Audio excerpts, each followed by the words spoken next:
Hello students, today will be dealing some questions which are AIIMS oriented. जैसे कि आप जानते हैं आपका एम्स का एग्ज़ाम है 1 महीने बाद, तो हमने पूरे टॉपिक में से कुछ मोस्ट इंपॉर्टेंट क्वेश्चंस जो हैं वो उठाए हैं। My self doctor Rishika Kamra, faculty win coaching academy, और मैं आपको अनाटमी और फिजियोलॉजी के कुछ क्वेश्चंस हैं जिनको आपको एक्सप्लेनेशंस एंड हिंट्स दोनों के साथ डिस्कस किया जाएगा। So getting started with the topic. So our first question is, aspermia is a term used to describe. Now aspermia, so A refers to, now here A stands for absent. किसी भी term के आगे जब A use होता है तो इसका मतलब हम उसकी एब्सेंस बता रहे हैं. And sperm term refers to, aspermia term refers to sperm. तो अब यू विल बी वंडरिंग कि इसमें एब्सेंस ऑफ स्पर्म आंसर क्यों नहीं है अगर हम अस्पर्मिया से इसको ले रहे हैं. So the correct answer is absence of semen. Now aspermia is a condition due to androgen deficiency. तो जो एब्सेंस एंड्रोजन की जब डेफिशिएंसी होगी then there would be decreased semen formation and absence of sperm is azoospermia. So you have not to confuse between कि aspermia का मतलब है कि absence of sperm, A is absent, और स्पर्मिया जो कि कॉमनली ऐसा ही लगता है. सो absence of sperm is azoospermia. It's not aspermia, it's azoospermia, and aspermia is absence of semen. Now there is a third C option, we have presence of abnormal sperms. तो कोई भी चीज़ की जब अबनॉर्मलिटी होती है तो हम उसको लिए टर्म यूज़ करते हैं टेराटो, लाइक टेराटोजेनिसिटी जिसके लिए हम यूज़ करते हैं. So you have teratospermia. So presence of abnormal sperms is teratospermia and absence of sperm motility is asthenozoospermia. सो आपके पास 4 ऑप्शंस हैं: absence of semen, absence of sperm, presence of abnormal sperms and absence of sperm motility. तो इन चारों के लिए जो टर्म्स हैं you should be aware of that. Absence of semen is aspermia. So इसको आप ध्यान दीजिए कि एब्सेंस ऑफ सीमन होगा aspermia and absence of sperm होगा एजूस्पर्मिया. जो डिफरेंट है वो सिर्फ जू वर्ड का है बीच में, एजूस्पर्मिया और एस्पर्मिया में. Now the third is presence of abnormal sperms. तो अबनॉर्मेलिटी जब होती है तो उसके लिए हम वर्ड यूज़ करते हैं terato. So the word would be teratospermia and absence of sperm motility is asthenozoospermia. Now our next question is, it is, now you can identify कि यहाँ जो ये डायग्राम दे रखा है ये एक फीमेल रिप्रोडक्टिव ऑर्गन का है. सो आपके डायग्राम बेस्ड क्वेश्चंस भी काफ़ी पूछे जाते हैं. तो इसमें आप देख सकते हैं A, B, C, D इस तरीके से लेबलिंग की हुई है. So you have to identify the following structures respectively and now you here you have 4 options. तो A, B, C, D. सबसे पहले रिस्पेक्टिवली. रिस्पेक्टिवली का अगर वर्ड आ गया है तो आपको उसको ऑर्डर में ही, किसी भी क्वेश्चन के पीछे अगर रिस्पेक्टिवली वर्ड आया है तो आपको उसे ऑर्डर में देखना है कि A क्या है, B क्या है, C क्या है और D क्या है, जिस ऑर्डर में भी वो पूछा गया है. अब अगर हम इसकी आंसर की बात करें, सो आप इस डायग्राम को नीचे ये जो लेबल्ड और कलर डायग्राम दे रखा है आप उसमें देख सकते हैं कि it is a female reproductive organ. तो अगर हम देखें तो आपको ये जो पिंक कलर का स्ट्रक्चर दिख रहा है जिसको मैंने अभी मार्क किया है, it is called as ovary. So this pink color structure, these rounded structures on both the side of uterus is called as ovary. Ovary के पास ये जो फिंगर लाइक प्रोजेक्शंस आपको देखने को मिल रहे हैं जिसने ओवरी को होल्ड कर रखा है, it is called as fimbriae. Now बीच में ये जो आपका ट्रायंगुलर शेप स्ट्रक्चर है, इट इज़ योर यूट्रस. ये यूट्रस है और यूट्रस और इस फिम्ब्रिए शेप स्ट्रक्चर को कनेक्ट करने वाली जो ये ट्यूब जा रही है इस तरीके से, ये जो ट्यूब है it is called as fallopian tube. So there is ovary, rounded structures on both the sides. Ovary को जो फिंगर लाइक प्रोजेक्शन जो है वो होल्ड करके रख रहा है, it is called as fimbriae. और जो फैलोपियन ट्यूब है वो फिम्ब्रिए से शुरू होकर आपके यूट्रस के अपर एंड पे ख़त्म हो रही है. Now this triangular structure is uterus. और ये जो आप ये 3 चीज़ें देख रहे हैं, there is endometrium, myometrium and perimetrium. बाहर वाली लेयर है पेरीमेट्रियम, अंदर वाली लेयर है मायोमेट्रियम और सबसे अंदर वाली है एंडोमेट्रियम. तो ये जो तीनों लेयर्स हैं ये आपकी यूट्रस की लाइनिंग है, यूट्रस की लेयर है। नाउ ये जो आपका यूट्रस है, ट्रायंगुलर शेप स्ट्रक्चर है, वो नीचे आके कंस्ट्रिक्टेड हो रहा है, यानी कि इधर आप देख सकते हैं पतला हो रहा है। This is called as cervix, then you have cervical canal, and then at the end you have vagina, and vagina which is the external opening of the female reproductive system. So ये पूरा diagram है आपका female reproductive system का। Now coming to the question, you can notice कि यहाँ आपका जो हमने राउंडेड स्ट्रक्चर्स की बात की थी, that is B, point B, B is ovary, आप यहाँ देख सकते हैं। So you have B is ovary.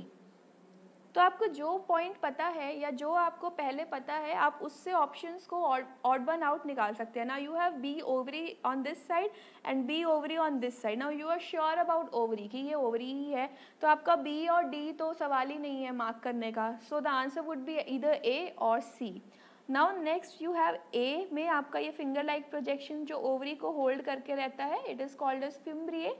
तो आपका यहाँ ए पे भी फिम्ब्रिए है और इधर भी ए पे फिम्ब्रिए है। Now moving to the next, this C portion, C portion is जो आउटर ओपनिंग की तरफ जा रहा है, जो एंड पार्ट है रिप्रोडक्टिव सिस्टम का। तो C is vagina, C here is vagina.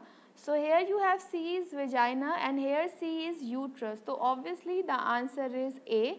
So A refers to fimbriae, B corresponds to ovary, C corresponds to vagina and D corresponds to uterus. तो यहाँ सिर्फ ये चार ही मार्क या ये एक क्वेश्चन है। You must be thorough with the whole diagram कि अगर इसके अलावा कुछ और भी पूछा जा सके तो you could easily tell. So revising it, we have ovary, we have fimbriae, then fimbriae continues to fallopian tube, fallopian tube opens in the upper end of uterus. तो ये this muscular organ, this hollow organ is uterus. Uterus continues as cervix, then cervical canal, and it ends at vagina, which is the outermost मतलब exit point of female reproductive system. Now this fallopian tube, if you can notice, it has a dilated part called as ampulla. Then there is the isthmus, that junction portion, and infundibulum. This would not be asked, but being अगर detail में पूछा जाए तो ये जो आपका part है ये isthmus होगा, और ये जो बिल्कुल यहाँ से ये वाला जो डाइल्यूटेड पार्ट सेंटर में है, it would B ampulla, and जो बिल्कुल ये फिंगर लाइक प्रोजेक्शंस के ऊपर वाला पार्ट होगा, it would B infundibulum. So this completes your question. So picture based questions you have to, मतलब बहुत easy है। अगर आप उसको, आपको दो तीन अगर चीज़ें आइडेंटिफाई करने के लिए दिए गए हैं तो आपको जो कंफर्म है आप उससे पहले ऑप्शन को निकालेंगे कि कौन सा है जो सही आंसर हो सकता है, ताकि you can go near to the right answer. So our next question is, total number of deciduous teeth in children are, the options are 16, 20, 32 and 12. So now total number of deciduous teeth, now total number of teeth you know it is 32, ठीक है, 32 है total number of teeth। लेकिन आपको यहाँ children दिया हुआ है question में, अगर children नहीं भी दिया हुआ और सिर्फ deciduous दिया हुआ है तो you must know कि जो deciduous teeth हैं वो children में ही होते हैं, adult में नहीं होते।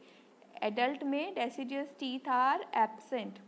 तो यहाँ तो चिल्ड्रन वर्ड दिया हुआ है, अगर चिल्ड्रन वर्ड नहीं भी दिया हुआ, सिर्फ डेसिडियस मेंशन है, तो इसका मतलब आपको बच्चों के दांत के बारे में ही पूछा गया है।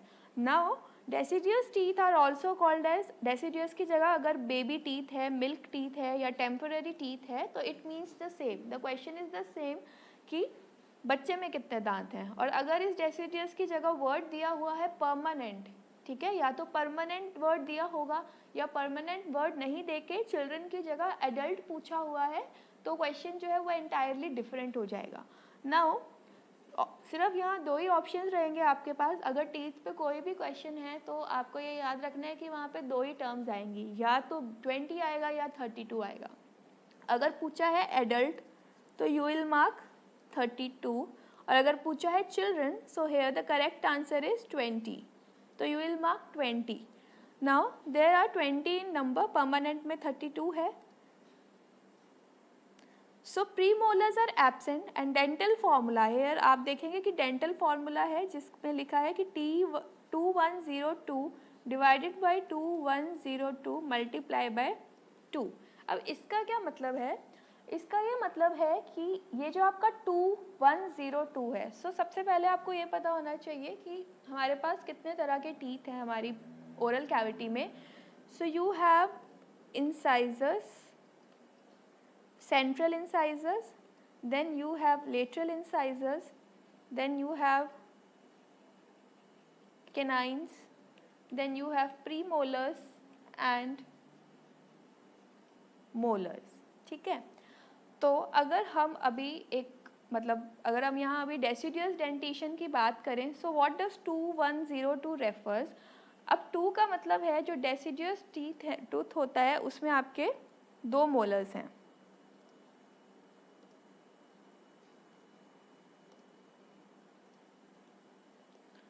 दो मोलर्स हैं आपके पास। एंड नाउ प्रीमोलर्स की बात करें हम, तो डेसिडियस डेंटिशन में कोई भी प्रीमोलर नहीं होगा, premolars are absent in deciduous dentition. तो ये जो 2 है पीछे से अगर हम चले, ये जो 2 लिखा हुआ है ये मोलर्स को रिप्रेजेंट कर रहा है और ये जो 0 है ये रिप्रेजेंट कर रहा है आपके प्रीमोलर्स को, right. Now coming back to canines, so यहाँ 1 लिखा हुआ है, 1 लिखा हुआ है, so 1 is your canine and now 2, you have 2 incisors, 1 is lateral incisor and 1 is central incisor, तो इनको मिलाकर 1 plus 1 is 2, so you have 2 incisors, 1 canine, 0 premolars and 2 molars in a deciduous dentition in 1 quadrant। Now 1 quadrant का क्या मतलब है, अगर हम अपनी ओरल कैविटी को अपर और लोअर है, अब इस अपर को भी हम मिड लाइन से लेफ्ट और राइट और लोअर जो हमारे आर्च है उसको भी लेफ्ट और राइट, तो ये आपके पास 4 क्वाड्रेंट्स हो गए, quadrant number 1, quadrant number 2, 3 and 4।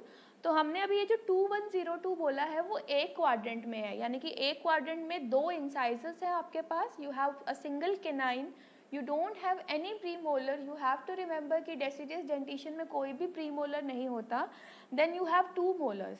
Now 2 + 1 + 2 are 5, तो अगर आपके एक क्वाड्रेंट में 1/4 में 5 हैं तो यानी कि 5 + 5 + 5 + 5 equals to 20, so you have 20 teeth in children. और यही अगर हम एडल्ट की बात करें तो एडल्ट में आपके 32 टीथ हैं। तो अगर हम एडल्ट के डेंटल फॉर्मूला की यहाँ अगर हम बात करते हैं तो you will have 2 incisors, 1 canine, 2 premolars and 3 molars. अब यहाँ 3 मोलर्स क्यों हो गए हैं, क्योंकि आपका एक विजडम टूथ भी है, अक्ल जाड़ बोलते हैं जिसको, वो भी आ गया। सो 2123 bye 2123 into 2, so 2 + 1 is 3, 3 + 2 is 5 and 5 + 3 is 8, तो यानी कि आपके एक क्वाड्रेंट में 8 दांत हैं, तो 8 + 8 + 8 + 8, so 8 4 is 32, so you have 32 teeth in permanent dentition। so याद रखने वाली चीज़ ये है, अगर टीथ पे कभी भी क्वेश्चन आता है कि टोटल नंबर ऑफ टीथ पे, then the answer would be either 20 और 32, इन दोनों के बाहर कोई भी आंसर नहीं होगा।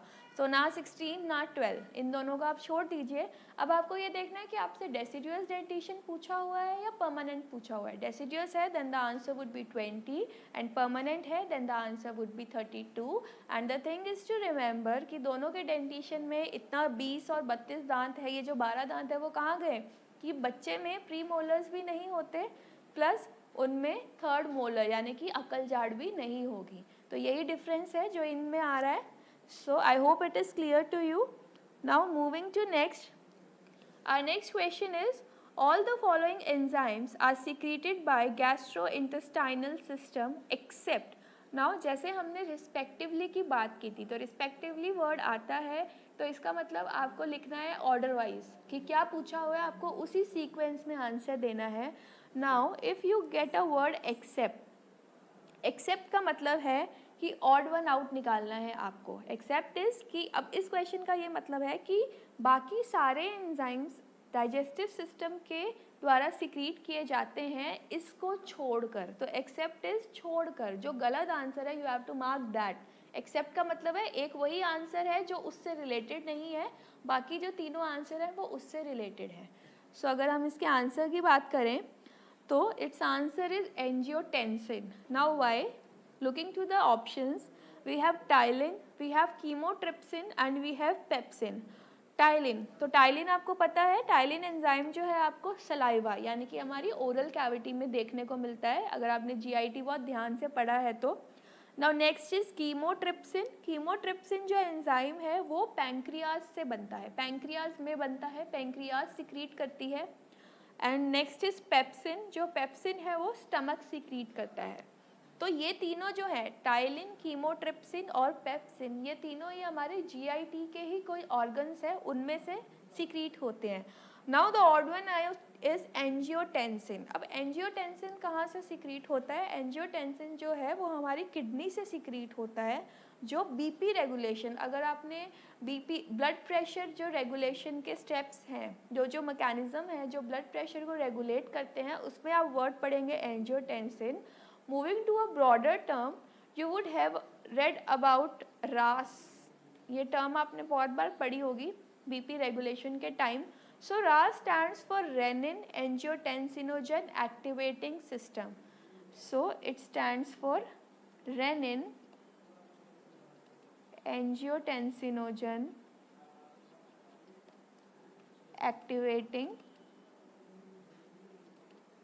system. तो ये सिस्टम आपने बीपी रेगुलेशन में पढ़ा होगा जब कार्डियोवैस्कुलर पढ़ा होगा, और या फिर जब आपने किडनी में जेजी अपरेटस पढ़ा होगा जहाँ हमने रेनिन के बारे में बात की थी, तब आपने ये वर्ड ज़रूर पढ़ा होगा। तो अगर आपको ये भी ध्यान है कि रास है तो रेनिन एंजियोटेंसिनोजन, तो ये दोनों आपस में रिलेटेड हैं, तो इसका डाइजेस्टिव सिस्टम से कोई लेना देना नहीं है। So this is the answer, angiotensin. Now next we have the appendix is located in. So हमें सबको पता है अपेंडिक्स बहुत ही लेमन टर्म है, सबको पता है what is appendix. It is a vestigial organ of GIT.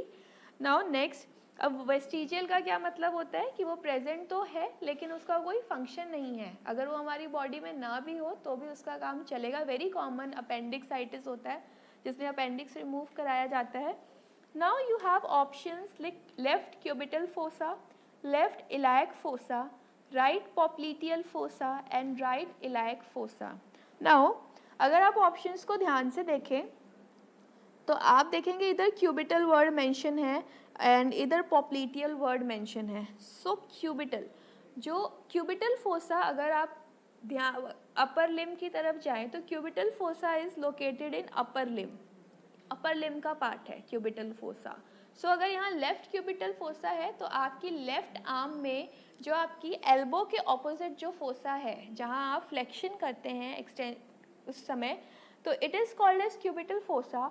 और जो पॉप्लीटियल फोसा है वो आपके लोअर लिम में लोकेटेड है, because popliteal fossa is located just opposite और just posterior to your knee joint. तो ए ऑप्शन और सी ऑप्शन तो सीन में नहीं है, हो ही नहीं सकते ये दोनों। तो now we are left with left iliac fossa and right iliac fossa. तो अगर हम इसको थोड़ा डिटेल में बात करें तो जो हमारा अब्डोमिनल एरिया है उसको क्लिनिकली स्टडी करने के लिए हमने 9 रीजन्स में डिवाइड किया हुआ है। यहाँ आप देख सकते हैं 2 वर्टिकल लाइंस और 2 हॉरिजॉन्टल लाइंस के थ्रू। तो अगर हम उनकी बात करें, so this is our right side and this is our left side. तो now we have, you know what is umbilicus, आपको पता है नेवल, जो नेवल वाला एरिया है it is called as umbilical region, जहाँ पे पहले अम्बलाइकल कॉर्ड अटैच थी।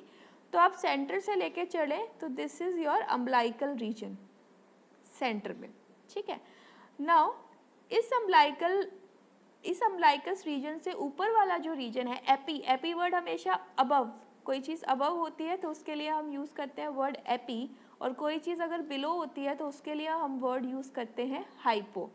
तो अम्बलाइकल रीजन से जो ऊपर वाला रीजन है it is epigastric region, and जो नीचे वाला रीजन है it is hypogastric region, right. Now अब ये जब हमने पढ़ लिया तो अब हम एपीगैस्ट्रिक के दोनों तरफ जो है उसको हम हाइपोकॉन्ड्रिक रीजन बोलेंगे, उसके नीचे वाले को लंबर बोलेंगे, एंड देन उसके नीचे वाले को इलायक रीजन बोलेंगे, ठीक है। तो you have to memorise these 9 names centre से अगर हम चलेंगे तो अम्बलाइकल कॉर्ड वाला एरिया है, नेवल वाला एरिया है, so you have umbilical region. Umbilical region के ऊपर, जस्ट ऊपर, you have epigastric region and below umbilical region you have hypogastric region. अब हम साइड्स की बात करें तो सबसे ऊपर आएगा hypochondriac region, then you have lumbar region and then you have iliac region. तो आप उसको क्लासीफाई कर सकते हैं लेफ्ट साइड में है या राइट साइड में. तो अब आप अगर इसे ध्यान से देखें तो see you have all these organs. आपको पीछे ये लिवर दिख रहा है, इंटेस्टाइन्स दिख रही हैं, लार्ज इंटेस्टाइन है, पैंक्रियाज है, आप इन सब ऑर्गन्स को देख पा रहे हैं. तो आप इन ऑर्गन्स को देख के इनको लोकेट कर सकते हैं कि ये किस तरफ है. नाउ वो आपके क्वेश्चन में पूछा है appendix. So if you notice here is your appendix.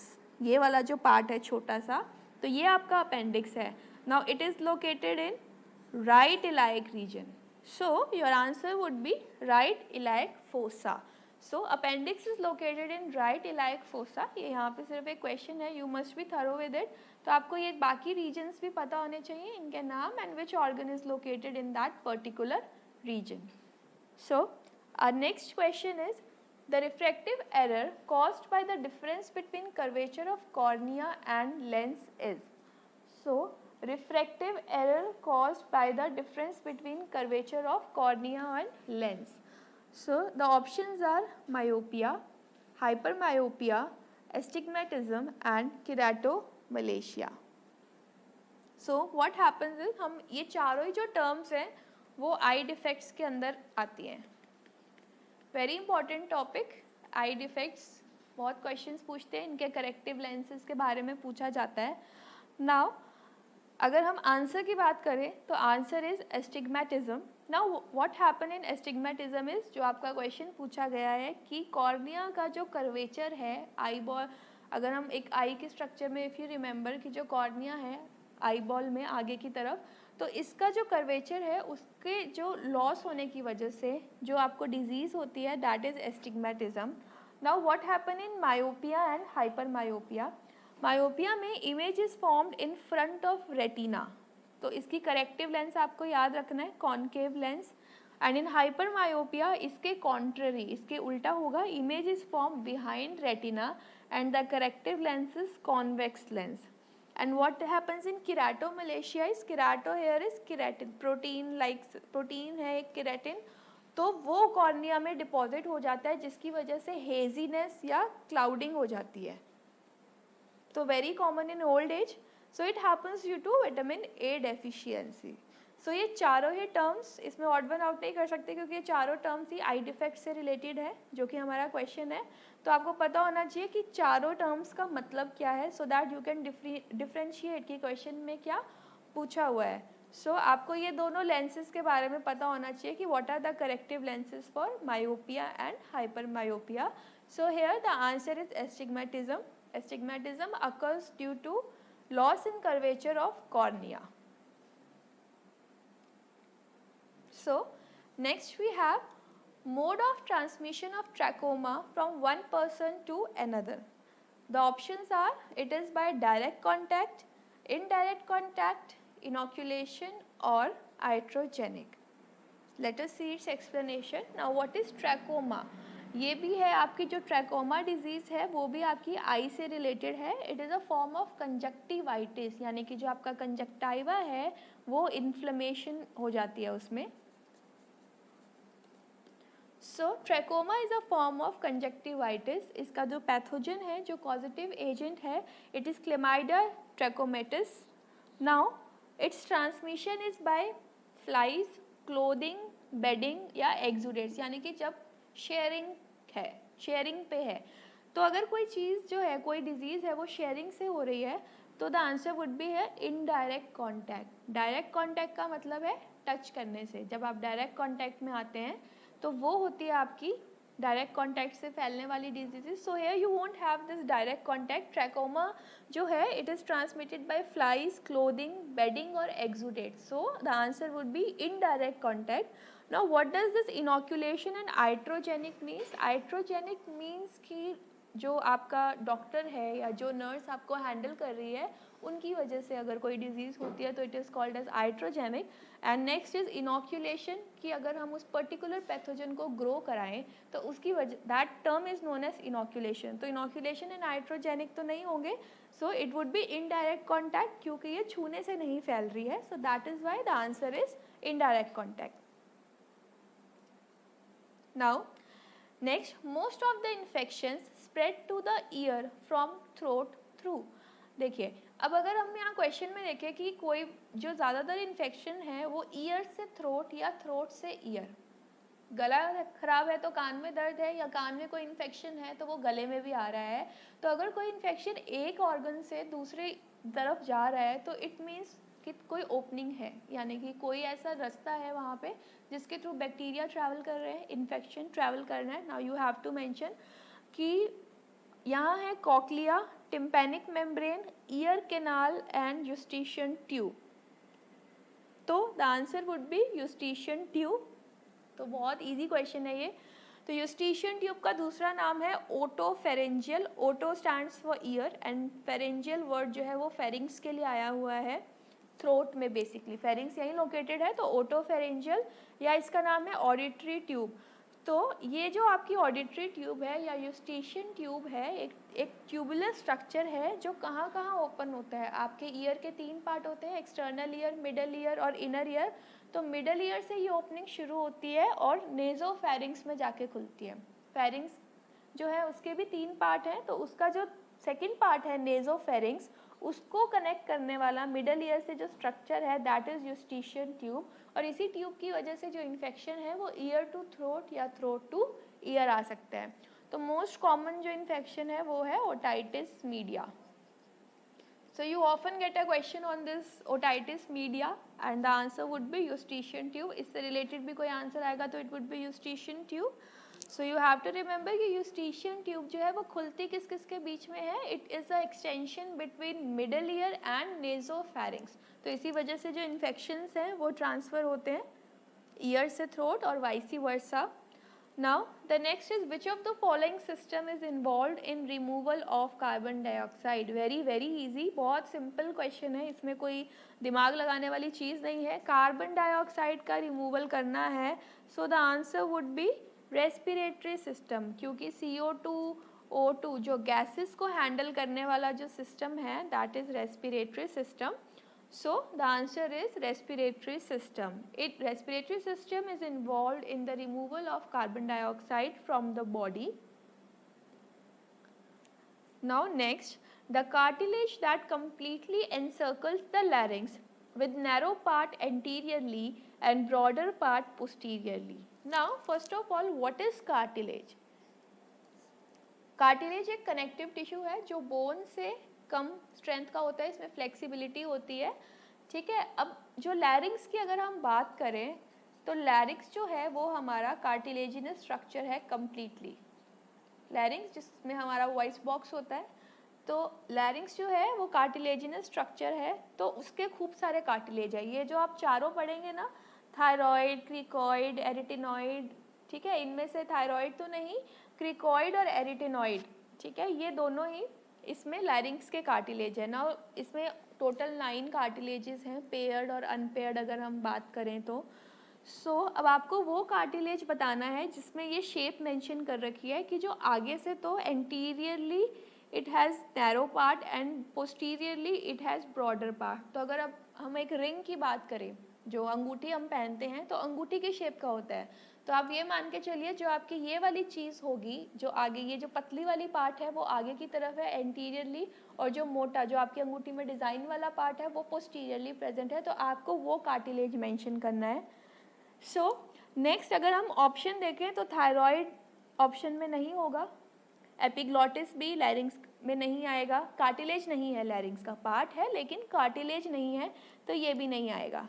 Now if you see this diagram तो आपको यहाँ पे देखने को मिलेगा कि ये जो अपर वाला पार्ट है इट इज़ एपिग्लॉटिस, उसके नीचे हायोइड बोन है, तो उसके नीचे जो है कार्टिलेज आपका शुरू हो रहा है, तो you have thyroid cartilage, then you have cricoid cartilage, Then you have arytenoid cartilage, corniculate cartilage, cuneiform cartilage, ठीक है। और इनके बीच में ये जो पर्पल कलर का आपको दिख रहा है, दीज आर लिगामेंट्स। तो अभी हम अगर कार्टिलेज की बात करें तो ये आपका फ्रंट व्यू है, आगे से आपको कैसे दिखता है, और ये आपका साइड व्यू है। तो साइड व्यू में आप देखेंगे कि इस तरीके से ये ब्रॉडर पार्ट है जो अभी मैंने रिंग की बात की, और ये इसका नैरो पार्ट है।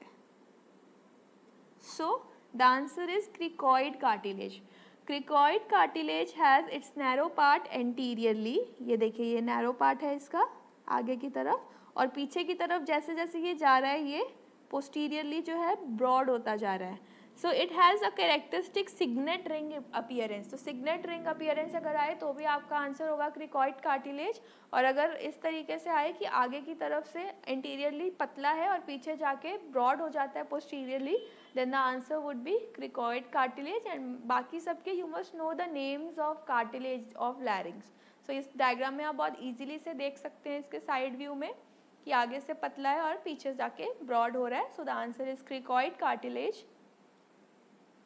Now the surfactant is responsible for, तो सर्फेक्टेंट है तो रेस्पिरेटरी सिस्टम की बात हो रही है, लंग्स की बात हो रही है।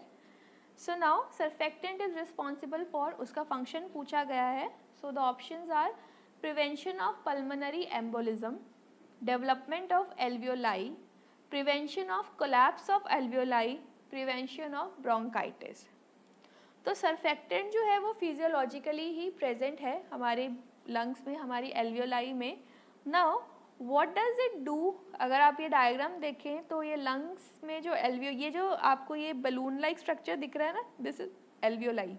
नाउ अगर आपकी एल्वियोलाई में सर्फेक्टेंट एब्सेंट है तो क्या होगा, ये आप एल्वियोलाई की तब आप शेप देखिए किस तरीके से है, कोलैप्स्ड। कोलैप्स मीन्स एक साथ होकर पड़ी है, ऐसे इकट्ठी होकर पड़ी है।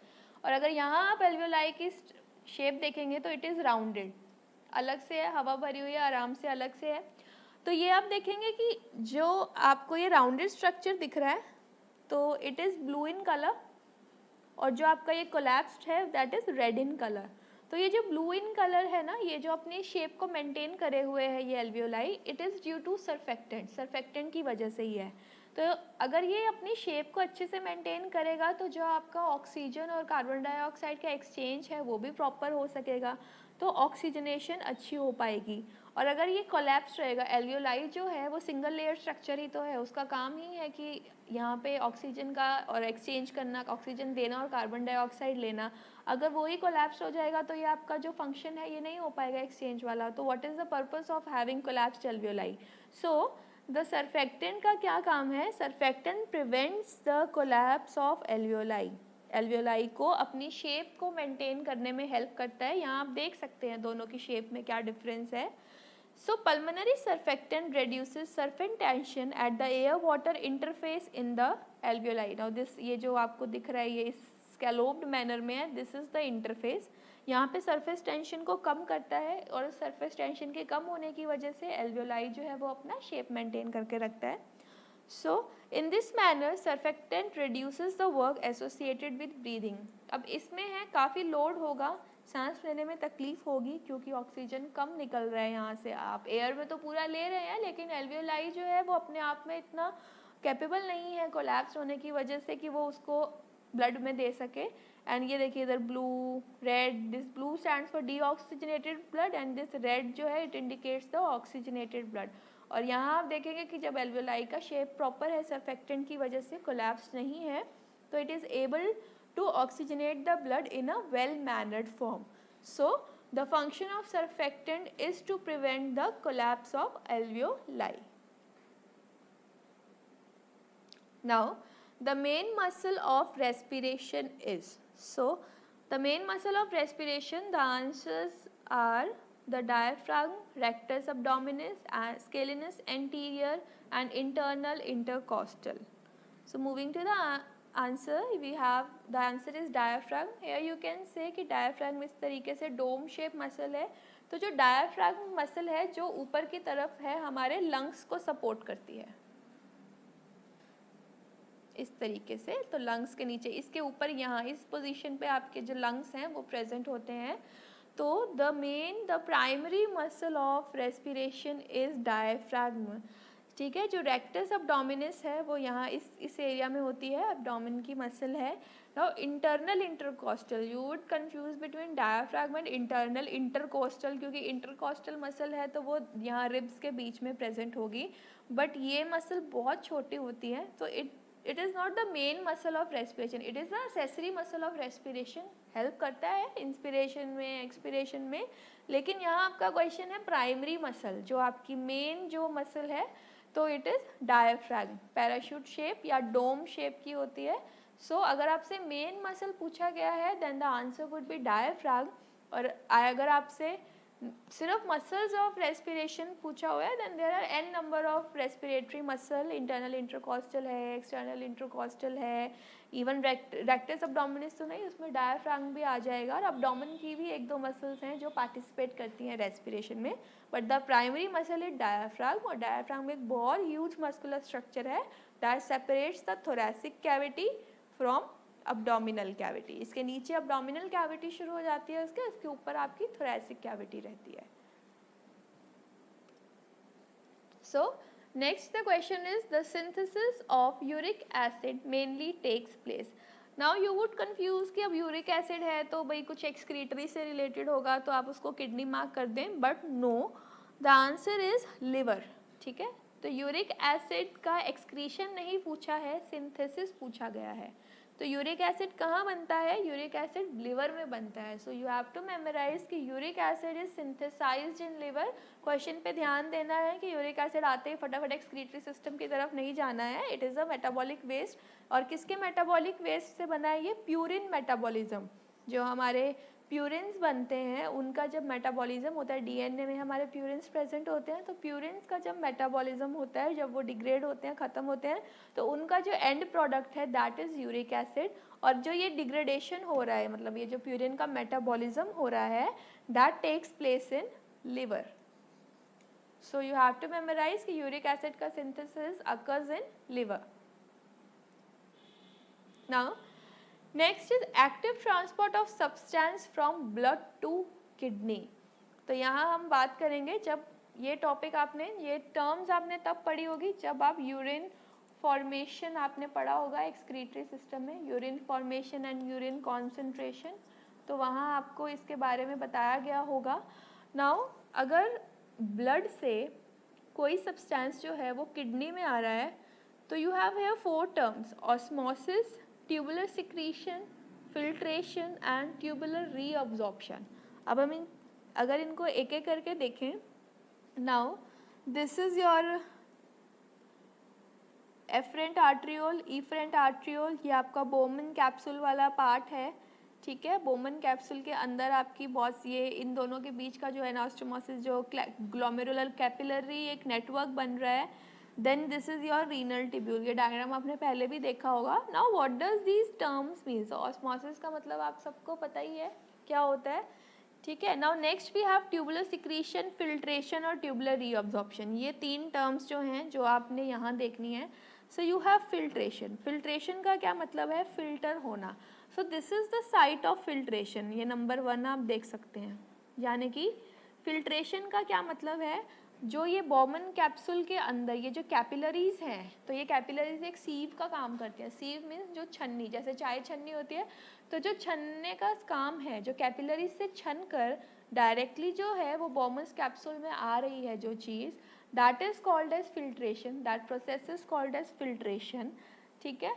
नाउ नंबर 2, अब यहाँ पेरीट्यूबुलर कैपिलरीज हैं। पेरीट्यूबुलर कैपिलरीज आपको पता है, जो नेफ्रॉन के जो लूप ऑफ हेनले है, उसका असेंडिंग लिम्ब है, डिसेंडिंग लिम्ब है, पीसीटी है, डीसीटी है, उसके अराउंड जो कैपिलरी नेटवर्क पड़ा है उसको हमने बोला है पेरीट्यूबुलर कैपिलरीज।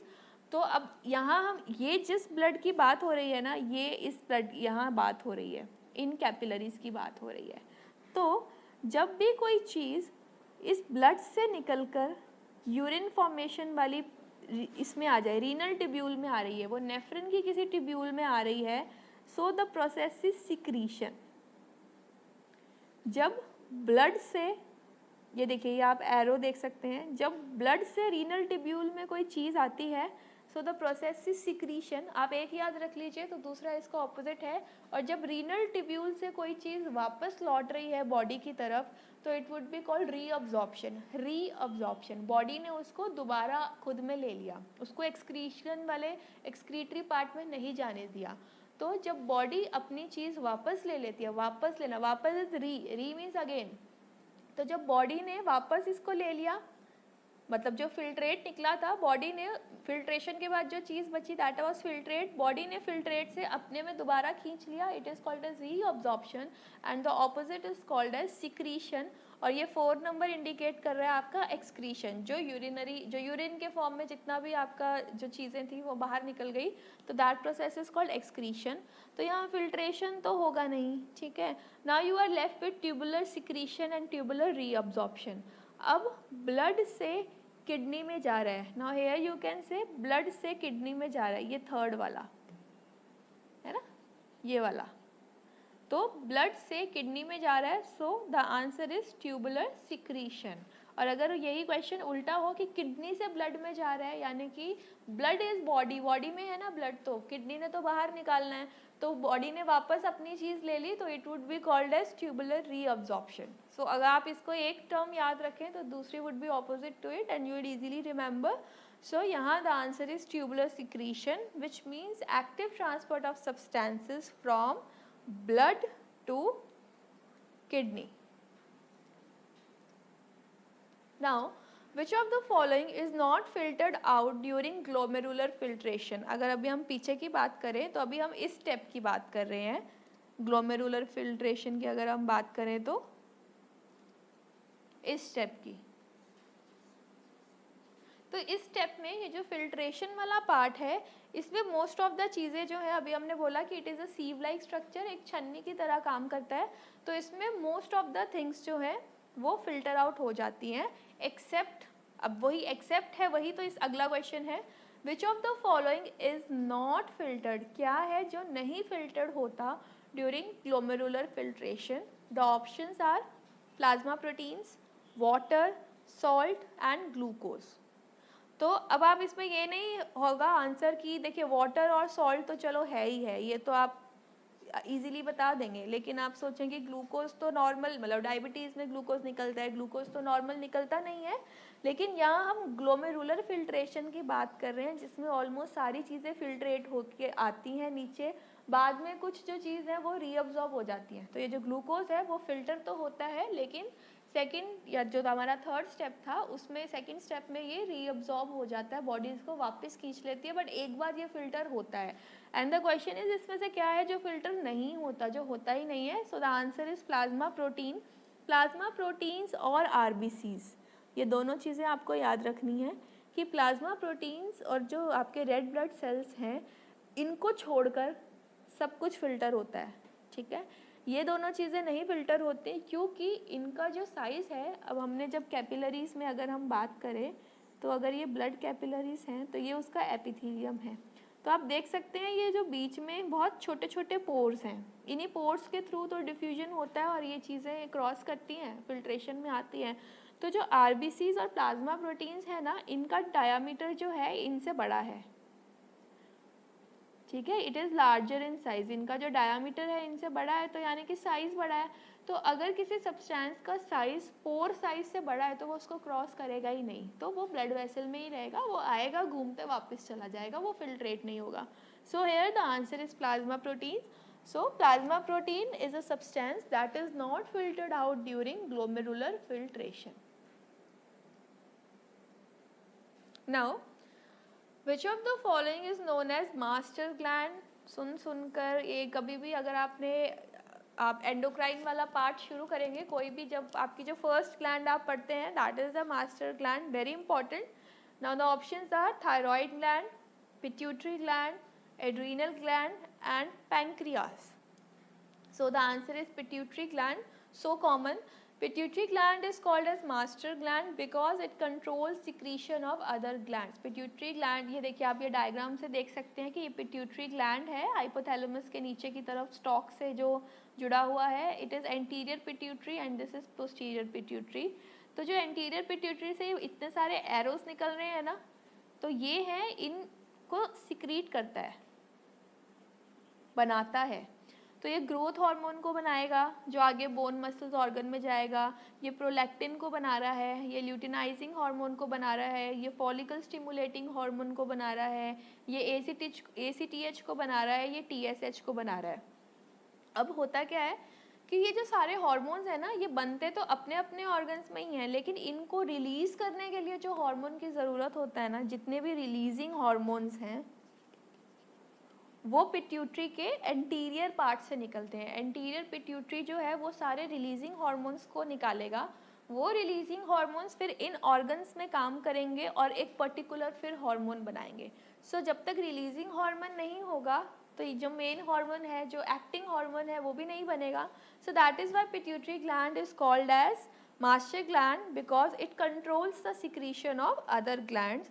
और अगर आप ये पोस्टीरियर में देखें, इसमें याद रखने वाली चीज़ ये है कि जो एंटीरियर पिट्यूटरी है वो जो है बनाएगा, it forms the releasing hormone, और जो आपका पोस्टीरियर पिट्यूटरी है वो सिर्फ स्टोर करेगा. पोस्टीरियर पिट्यूटरी कभी भी खुद का कोई हार्मोन नहीं बनाता, उसका फंक्शन है storage of vasopressin that is ADH and oxytocin. ठीक है, उन दोनों को स्टोर करेगा, वो बनेगा यहाँ नहीं, बनेगा वो हाइपोथैलेमस में. और एंटीरियर पिट्यूटरी है वो इन सब हार्मोन्स के लिए जितना भी रिलीजिंग हार्मोन्स की जो ज़रूरत है वो बनाएगा, खुद से बनाएगा releasing hormones. So that is why pituitary gland is known as master gland. So next, the effect of ADH is, first of all, what is ADH? ADH is anti-diuretic hormone. तो ADH की full form है anti-diuretic hormone. Now what is diuresis? Diuresis is urination. ठीक है. And anti का क्या मतलब होता है? उसके अगेंस्ट. तो anti means against and diuretic means diuresis. It is the term is taken from diuresis, और डायूरेसिस का मतलब होता है यूरिनेशन. ठीक है. नाउ व्हाट हैपेंस इज, अब ADH का इफेक्ट पूछा है कि अगर बॉडी में एंटी डायूरेटिक हार्मोन जो है वो ज़्यादा हो जाता है तो उससे क्या इफेक्ट होगा, या ज़्यादा नहीं, नॉर्मली ADH का क्या इफेक्ट है. So the options we have are oliguria, anuria, increase urinary output and decrease urinary output. तो कुछ भी ऑड वन आउट तो नहीं है. So ADH stands for anti diuretic hormone. तो अब इसका एक्शन क्या है, अभी हमने बात किया कि anti diuresis, against, it is against diuresis. Against diuresis मतलब इट इज अगेंस्ट जो आपका यूरिन फॉर्मेशन, यूरिनेशन है उसके अगेंस्ट है, यानी कि यूरिन को इसको नहीं बनने देना या कम बनने देना है. ठीक है. तो अब वो यूरिन को कम कैसे बनने देगा, जब वो या वाटर को रोके बॉडी में और सॉल्ट को रोक ले या सोडियम को रोक ले. तो इसका एक्शन क्या है, रीअब्जॉर्प्शन ऑफ वाटर. अभी मैंने रीअब्जॉर्प्शन टर्म आपको समझाई थी कि जब भी रीनल ट्यूब्यूल से जो चीज़ हमें यूरिन में नहीं भेजनी है अगर बॉडी उसको वापस ले ले तो द टर्म इज रीअब्जॉर्प्शन. तो ट्यूबुलर रीअब्जॉर्प्शन की वजह से बॉडी क्या करेगी, अगर बॉडी में ADH रिलीज हुआ है तो वो क्या करेगी, वाटर को अपनी तरफ खींचना शुरू कर देगी. तो अगर वाटर ही खींच जाएगा तो यूरिन फॉर्मेशन, यूरिन का वॉल्यूम कम ही रहेगा ना, तो यूरिन बनेगा ही नहीं, कम बनेगा. तो अब कम बनेगा तो इसका क्या मतलब है, there is decrease urinary output. ठीक है. तो इंक्रीज तो इसका ऑप्शन होगा नहीं. और एन्यूरिया ऐसा तो नहीं है ना कि यूरिन बिल्कुल आप एब्सेंट ही हो जाएगा, तो ना एब्सेंट हो रहा है ना बढ़ रहा है. So the answer is decreased urinary output. Now this oligouria also means this only, but यहाँ frequency की बात हो रही है और यहाँ पे हम जो ADH है वो हम उसको वॉल्यूम के कॉन्टेक्स्ट में देख रहे हैं. So you have decreased urinary output. तो ADH का यानी कि एंटी डायूरेटिक हार्मोन जो कि अभी हमने पीछे देखा कहाँ से रिलीज हुआ है, वो ADH को बनाने वाला तो था हाइपोथैलेमस, और पोस्टीरियर पिट्यूटरी ने क्या किया, इसको किडनीज के पास भेजा काम करने के लिए. तो किडनीज ने क्या किया, वाटर का रीअब्जॉर्प्शन किया एंड इनडायरेक्टली सोडियम का भी रीअब्जॉर्प्शन हो रहा है. तो जहाँ सोडियम जाएगा वहाँ वाटर तो जाएगा ही जाएगा. तो जो आपका यूरिनरी आउटपुट है, जो वॉल्यूम बन रहा है यूरिन का, वो कम हो जाएगा इस तरीके से. So the effect is it decreases the urinary output. Now next is which of the following gland secretes hormone to maintain the normal metabolic rate. So this question is also very easy. तो आपका जो normal BMR है, basal metabolic rate है, उसको maintain करते हैं आपके T3 and T4. T3 और T4 हार्मोन्स है, नाम से पता चल रहा है, तो इसमें कुछ ज़्यादा सोचने वाली बात नहीं है. So the options are pineal gland, pituitary gland, thyroid gland and adrenal gland. And the answer is thyroid gland, very obvious. So thyroid hormones, which are T3 and T4, are responsible for maintenance of your basal metabolic rate, cellular protein production और sympathetic system को, इन सब को जो control करने वाले hormones हैं वो T3 T4 हैं. थायराइड हॉर्मोन्स हैं, किससे में बनते हैं? Thyroid gland. सो अगर आपको ग्लैंड पूछी है तो gland is thyroid gland. Now next, direct action of parathyroid gland includes all except. Now first of all parathyroid, thyroid के पीछे की तरफ जो है आपके पास 2 pairs of parathyroid glands है. तो सबसे पहले आपको इसका एक्शन पता होना चाहिए. तो what is the action of parathyroid gland? It maintains calcium level. जो हमारा ब्लड है उसमें कैल्शियम लेवल को मेंटेन करना है. पैराथॉर्मोन का प्राइमरी एक्शन ये है. तो you should know the primary action. अब आपको क्वेश्चन में एक्सेप्ट आया है तो मतलब आपको जो रिलेटेड टर्म नहीं है, जो गलत वाला है, वो मार्क करना है. So what happens, what it does, जो ऑप्शन है आपके, it increase resorption of calcium from bone. Now the second is it increase absorption of calcium from intestine. It increase reabsorption of calcium from kidney और it increase production of 1,25 dihydroxy vitamin D और 1,25 dihydroxy cholecalciferol.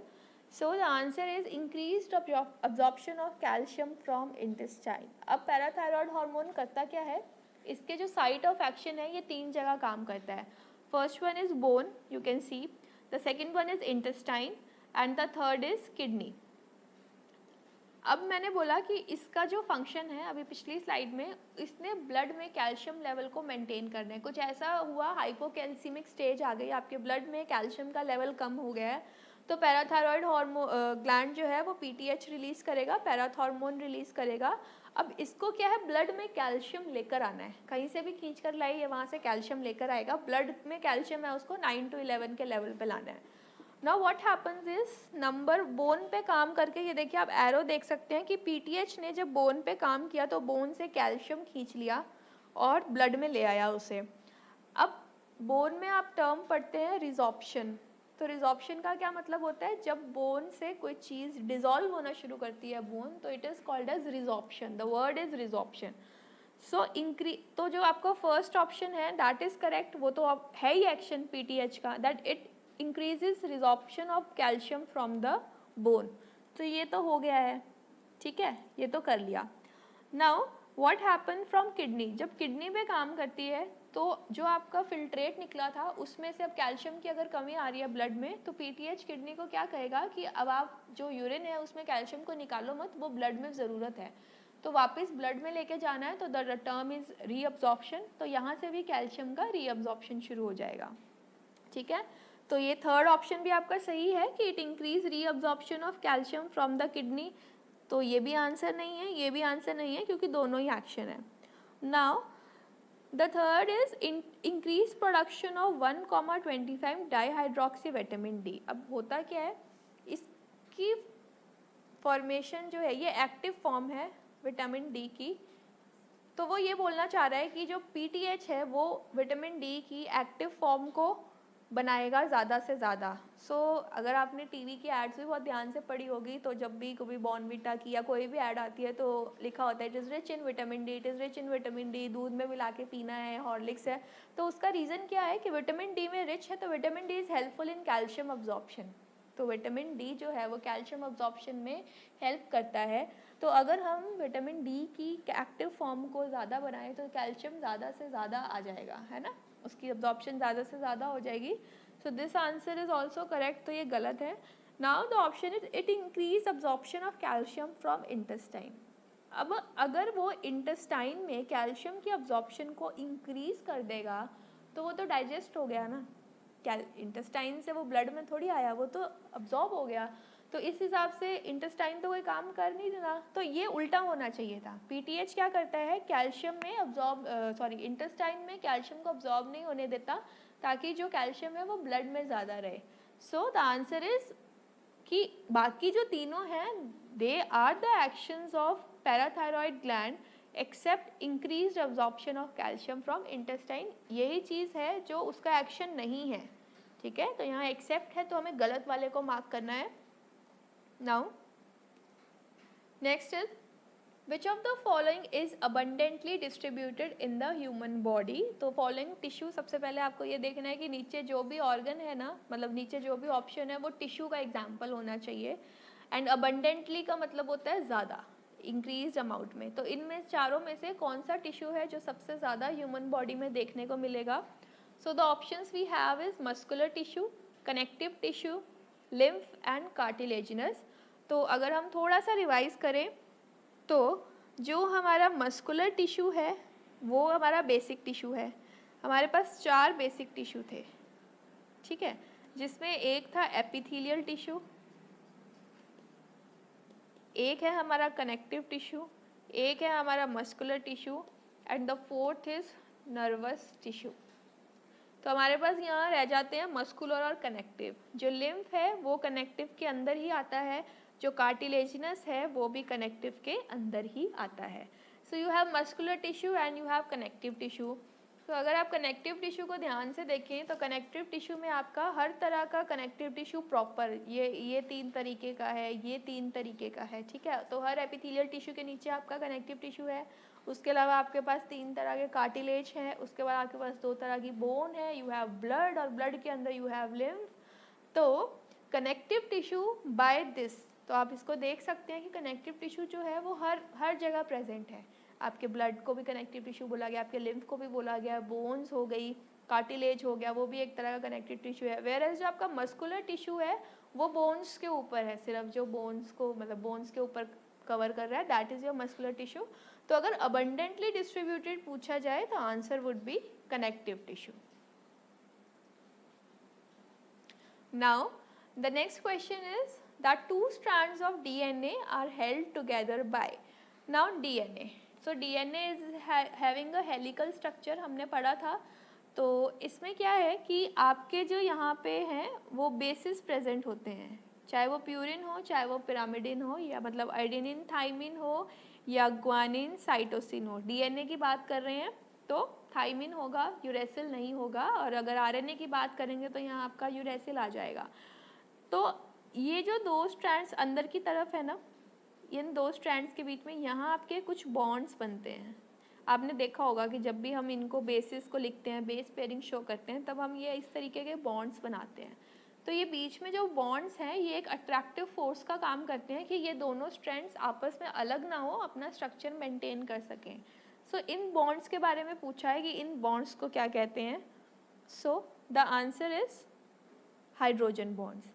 यही diagram है जो हमने अभी पहले देखा था, ठीक है। ये देखिए, ये इसको इलेबोरेट किया गया है, ये तो सॉलिड वाला है, फील्ड मॉडल है, तो ये इसको इलेबोरेट किया गया है। ये आपके बेस पेयर्स हैं, साइटोसिन, ग्वानिन, ए से एडिनिन है, टी से थाइमिन है, जो भी हमने बात की। तो ए बनाता है डबल बॉन्ड थाइमिन के साथ, और जो साइटोसिन है वो बनाता है ट्रिपल बॉन्ड ग्वानिन के साथ। तो ये जो बॉन्ड्स हैं ये बीच में जो इनके बन रहे हैं, ये इस तरफ ये वाला, तो these are hydrogen bonds, right. और ये जो दोनों शुगर और फॉस्फेट ग्रुप के बीच में बन रहा है, जो खुद की ही स्ट्रैंड पे बन रहा है, वो है फॉस्फोडाइस्टर बॉन्ड। तो जो स्ट्रैंड में अलग अलग यूनिट्स को होल्ड करके रखता है अपनी सिंगल स्ट्रैंड में, दैट आर फॉस्फोडाइस्टर बॉन्ड्स। और जो दोनों स्ट्रैंड्स को जोड़ के रखता है, जो बेस पेयर्स के बीच में बनता है, that is called as hydrogen bonds. And you will not find any electrostatic force, van der Waals force नहीं देखने को मिलेगा आपको डीएनए में। So either you will get a question phosphodiester bond मिलेगा या फिर आपको हाइड्रोजन बॉन्ड देखने को मिलेगा। Now the next question is what is the observation of tissue with naked eye to study disease is called. Now observe naked आई का मतलब है आप जो अपनी मतलब जो खुली आंखों से देख सकते हैं, मतलब आपको माइक्रोस्कोप यहाँ नहीं यूज़ करना है, तो माइक्रोस्कोपिक नहीं है, आप नेकेड आई से देख सकते हैं।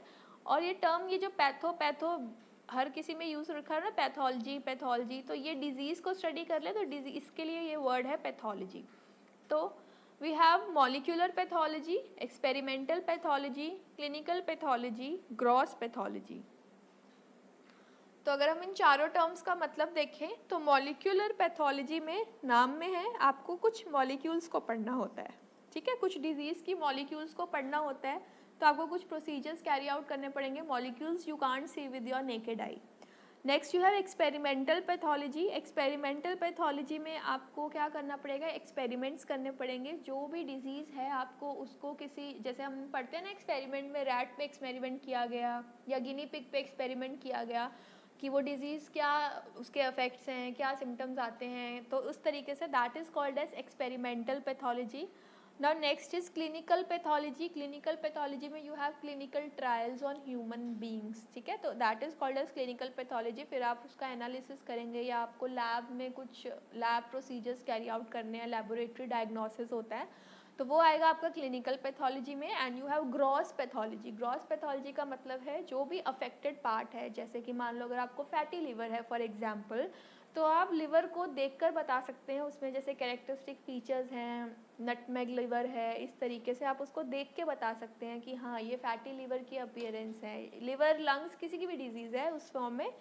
तो ग्रॉस वर्ड का मतलब ही होता है मैक्रोस्कोपिक। तो यहाँ ग्रॉस पैथोलॉजी भी आपने सुना होगा, ग्रॉस एनाटमी भी आपने सुना होगा कि ग्रॉस एनाटमी जब जो आप चीज़ देख के बता सकते हो, जो मसल है या जो नर्व्स हैं आप डायसेक्शन के टाइम देखते हैं तो आप ग्रॉसली आप उसे आंखों से देख सकते हो, तो मैक्रोस्कोपिक व्यू है, ठीक है, माइक्रोस्कोपिक नहीं है। हिस्टोलॉजी आपका माइक्रोस्कोपिक में आ जाता है, जो माइक्रोस्कोप के नीचे आपको देखना पड़ता है।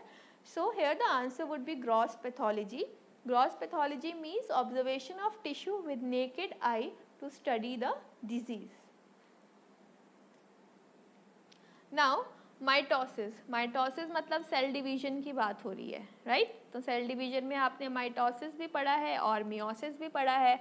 तो the options are, what is mitosis? The question is, mitosis is a condition in which there is cell breakdown, cell division without reduction in number of chromosomes, cell division with reduction in number of chromosomes.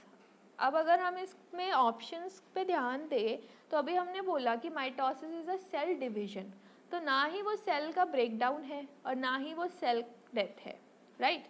तो अब या तो उसका cell division ही है, बाकी दोनों B या D हो सकता है। तो एक में क्रोमोसोम का जो नंबर है वो हाफ हो रहा है, यानी कि अगर पेरेंट सेल है उसमें अगर n number of 2n number of chromosome है, तो जब डॉटर सेल बनेगी 2 डिवाइड होंगे तो n और n हो जाएगा। या एक कंडीशन है कि 2n है तो वो 2n ही रहेगा। Now what is mitosis? Mitosis is a cell division without reduction of number in chromosomes. तो ये वाले जो कंडीशन है दैट इज माइटोसिस। तो माइटोसिस में पेरेंट सेल से डॉटर सेल तो बनती है लेकिन इक्वल क्रोमोसोम रहते हैं, डिवाइड नहीं होते। वेयर एज मियोसिस इसका उल्टा है। मियोसिस में दोनों डॉटर सेल्स में जो क्रोमोसोम है, डिवीजन के बाद क्रोमोसोम का भी डिवीजन होगा। सो माइटोसिस में same number of chromosome in parent and daughter cell, and meiosis में reduce number of chromosome in daughter cell. And what is cell death? Cell death के लिए जो टर्म यूज किया जाता है that is apoptosis. So here the mitosis is a condition of cell division without reduction in number of chromosomes. So the next question is hamstring muscles are. So first of all you should know कि hamstring muscles located कहाँ है. अगर हम इस diagram को ध्यान से देखें तो ये हमारे पोस्टीरियर कंपार्टमेंट ऑफ थाई है, जो हमारे थाई का पोस्टीरियर कंपार्टमेंट है, पोस्टीरियरली ये जो मसल्स प्रेजेंट होती हैं these are called as hamstring muscle. So you can here notice that hamstring muscles जो हैं वो ये 3 मसल्स मिलकर बनाती हैं, namely biceps femoris, semitendinosus and semimembranosus. तो यही 3 है आपके ऑप्शंस में. So moving to the options, your first option is it has 4 muscles. तो ये तो नहीं होगा क्योंकि यहाँ 3 मसल्स होनी चाहिए. सो टेंसर फेशियल लाटा जो है वो लेटरली प्रेजेंट होता है, सो ये नहीं है हैमस्ट्रिंग मसल्स में. Now your second option has the 3 muscles, semitendinosus, semimembranosus and biceps femoris. Now your third option has adductor magnus जो odd one out है, and your fourth option में दोनों ही adductor magnus और gracilis जो हैं वो इसमें नहीं आएंगी. So hamstring muscle is a group of 3 muscles that run along the back of your thigh from your hip to just below your knee. Origin इनका ऊपर से और knee के just नीचे इनका insertion है. So you have these 3 muscles, you have to memorize these names: biceps femoris, semitendinosus and semimembranosus. Together they form hamstring muscles. Now the next question is the base present in DNA but absent in RNA. अभी जब हमने base pairing की बात की थी, hydrogen bonds की बात की थी, हमने तब भी ये बात की है इसके बारे में. तो अगर हम DNA की बात करें तो DNA में आपके पास 4 बेस हैं: अडेनिन, थाइमिन, साइटोसिन एंड ग्वानिन. और RNA में आपके पास हैं अडेनिन, ये वाली जगह थाइमिन की जगह आपके पास होगा U. U stands for uracil, and you have cytosine and you have guanine. Now the question is the base present in DNA but absent in RNA. So the answer would be DNA में कौन सा है, उल्टा नहीं कर देना है, ये तो दोनों में ही है, तो ये तो नहीं आंसर होंगे, तो थाइमिन होगा आंसर, क्योंकि DNA में थाइमिन है. So we have the answer thymine. Thymine is a pyrimidine base present in DNA but absent in RNA. Thymine की जगह RNA में uracil होगा. It shows base pairing with adenine, double hydrogen bond बन रहा है, हमने पीछे भी बात करी थी, while uracil is present in RNA in place of thymine. So our next question is all of the following are neurotransmitters except फिर से वर्ड आ गया है एक्सेप्ट, तो इसका मतलब जो गलत है, जो रिलेटेड नहीं है, हमें उसे मार्क करना है. तो न्यूरोट्रांसमीटर्स पूछा है. So we have our options: dopamine, GABA stands for gamma aminobutyric acid, and third one is serotonin and fourth one is troponin. तो अगर आप ऑप्शंस को ही ध्यान से देखें तो ज़्यादा कंफ्यूज होने की ज़रूरत नहीं है. ये जो ट्रोपोनिन और जो वर्ड है वो आपने मसल से रिलेटेड पढ़ा होगा ना. तो the right option is troponin.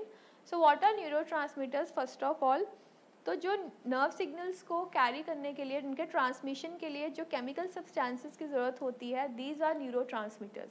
So neurotransmitters are the endogenous chemicals acting as signalling molecules that enable neurotransmission. तो एक तरह के केमिकल मैसेंजर होते हैं जो एक नर्व सेल से दूसरे नर्व सेल तक जो इनको सिग्नल लेके जाना है, जो मैसेज लेके जाना है, वो प्रोसेस इज न्यूरोट्रांसमिशन. और जो सब्सटेंसेस वो करते हैं they are called as neurotransmitters.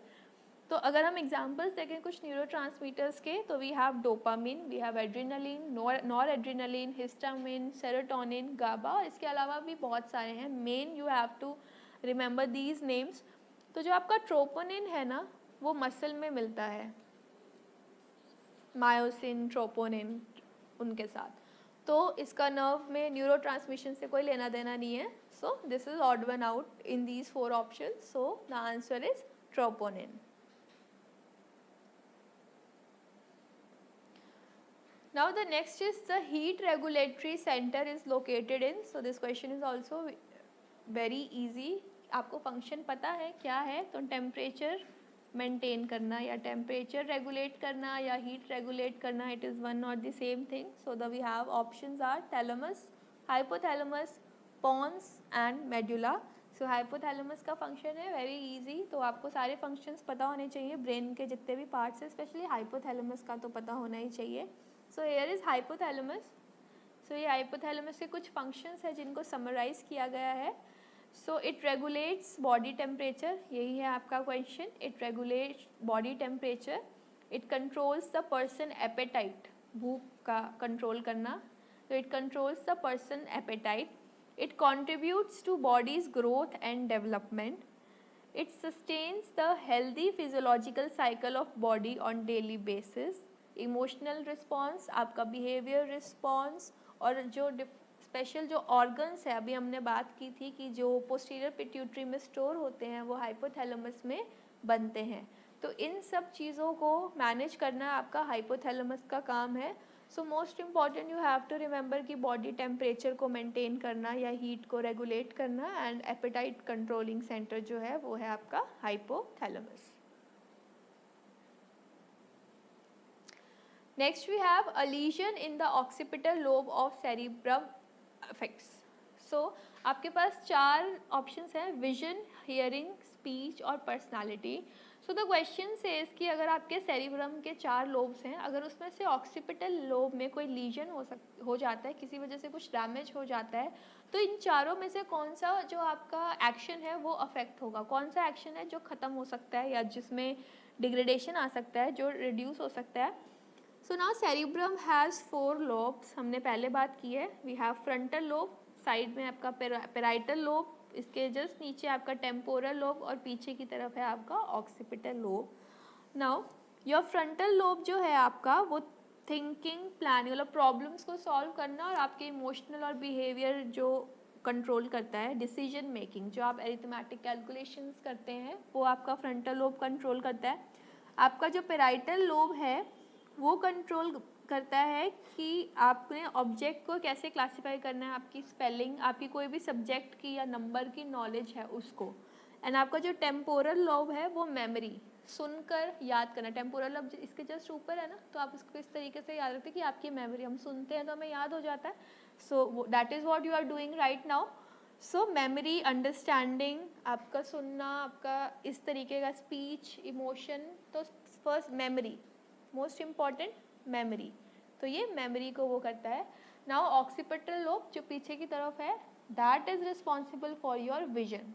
तो अगर हम चारों लोब्स की बात करें तो फ्रंटल लोब जो है वो आपका थिंकिंग, प्लानिंग, प्रॉब्लम सॉल्विंग को कंट्रोल करता है. जो आपका पेराइटल लोब है वो ऑब्जेक्ट को क्लासीफाई करना, ठीक है. देन नॉलेज जो आपकी नंबर उनको स्टोर करके रखता है. जो टेम्पोरल लोब है वो मेमोरी के लिए है, and occipital lobe is responsible for your vision. तो द क्वेश्चन सेज कि अगर आपके ऑक्सीपिटल लोब में, सेरिब्रम के ऑक्सीपिटल लोब में कोई लीशन है तो it would effect your vision. Next is the fight and flight response does not include. So the question says does not include, क्या नहीं आता. So first and foremost fight and flight response, जब आप sympathetic system पढ़ते हैं तो sympathetic system में आप दो तरह का आगे उसको classify करते हैं. उसमें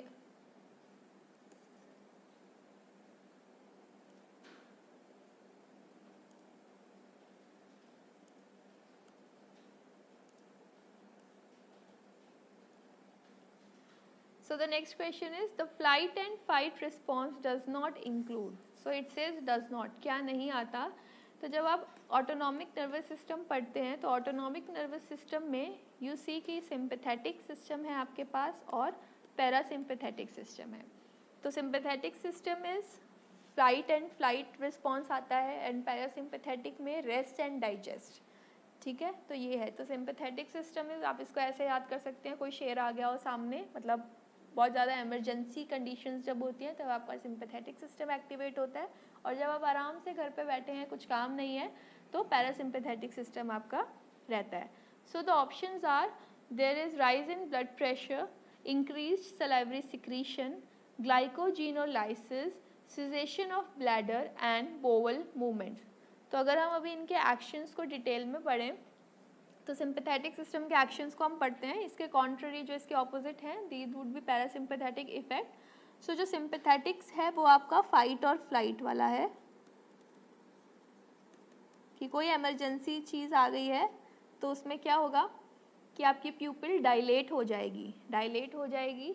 तो आप बेटर, आपको वहाँ फोकस करके नहीं देखना है, आपको ये है कि अब शेर आ गया, मुझे भागना, मुझे ज़्यादा देखना है. So your प्यूपिल would dilate, lens में फार फोकस, सलाइवरी ग्लैंड का सिक्रीशन क्या होगा, कम हो जाएगा, हाई विस्कोसिटी कम हो जाएगा. सो दिस इज़ द आंसर कि सलाइवरी सिक्रीशन बढ़ेगा नहीं. आप वहाँ कुछ रेस्ट और डाइजेस्ट नहीं है, कुछ खा नहीं रहे हैं जो सलाइवा का सिक्रीशन बढ़ेगा, तो वहाँ सलाइवा का सिक्रीशन जो है वो कम हो जाएगा.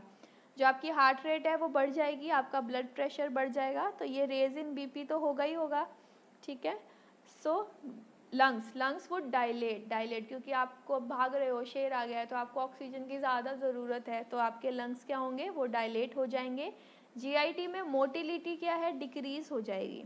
डिक्रीज़ क्यों हो जाएगी, क्योंकि अभी आपको ब्लैडर का कोई वो नहीं चाहिए, आपको बोवल मूवमेंट नहीं चाहिए, वो सब आप घर पे बैठे हैं तो आप आराम से घूम फिर के जा सकते हैं, ठीक है, उस समय आपको ये नहीं सूझ रहा है, तो यह motility would decrease.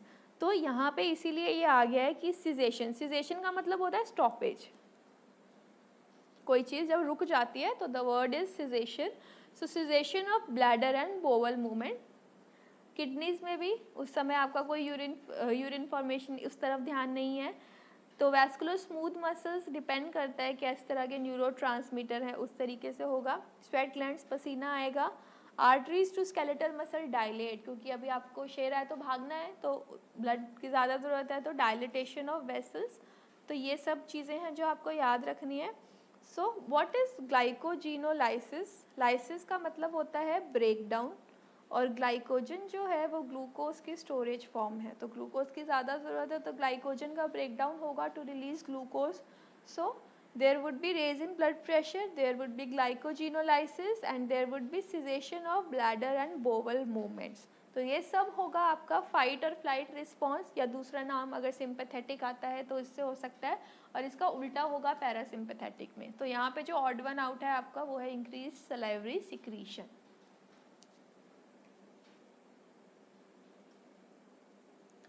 Now the next question is which part of brain maintains posture and equilibrium?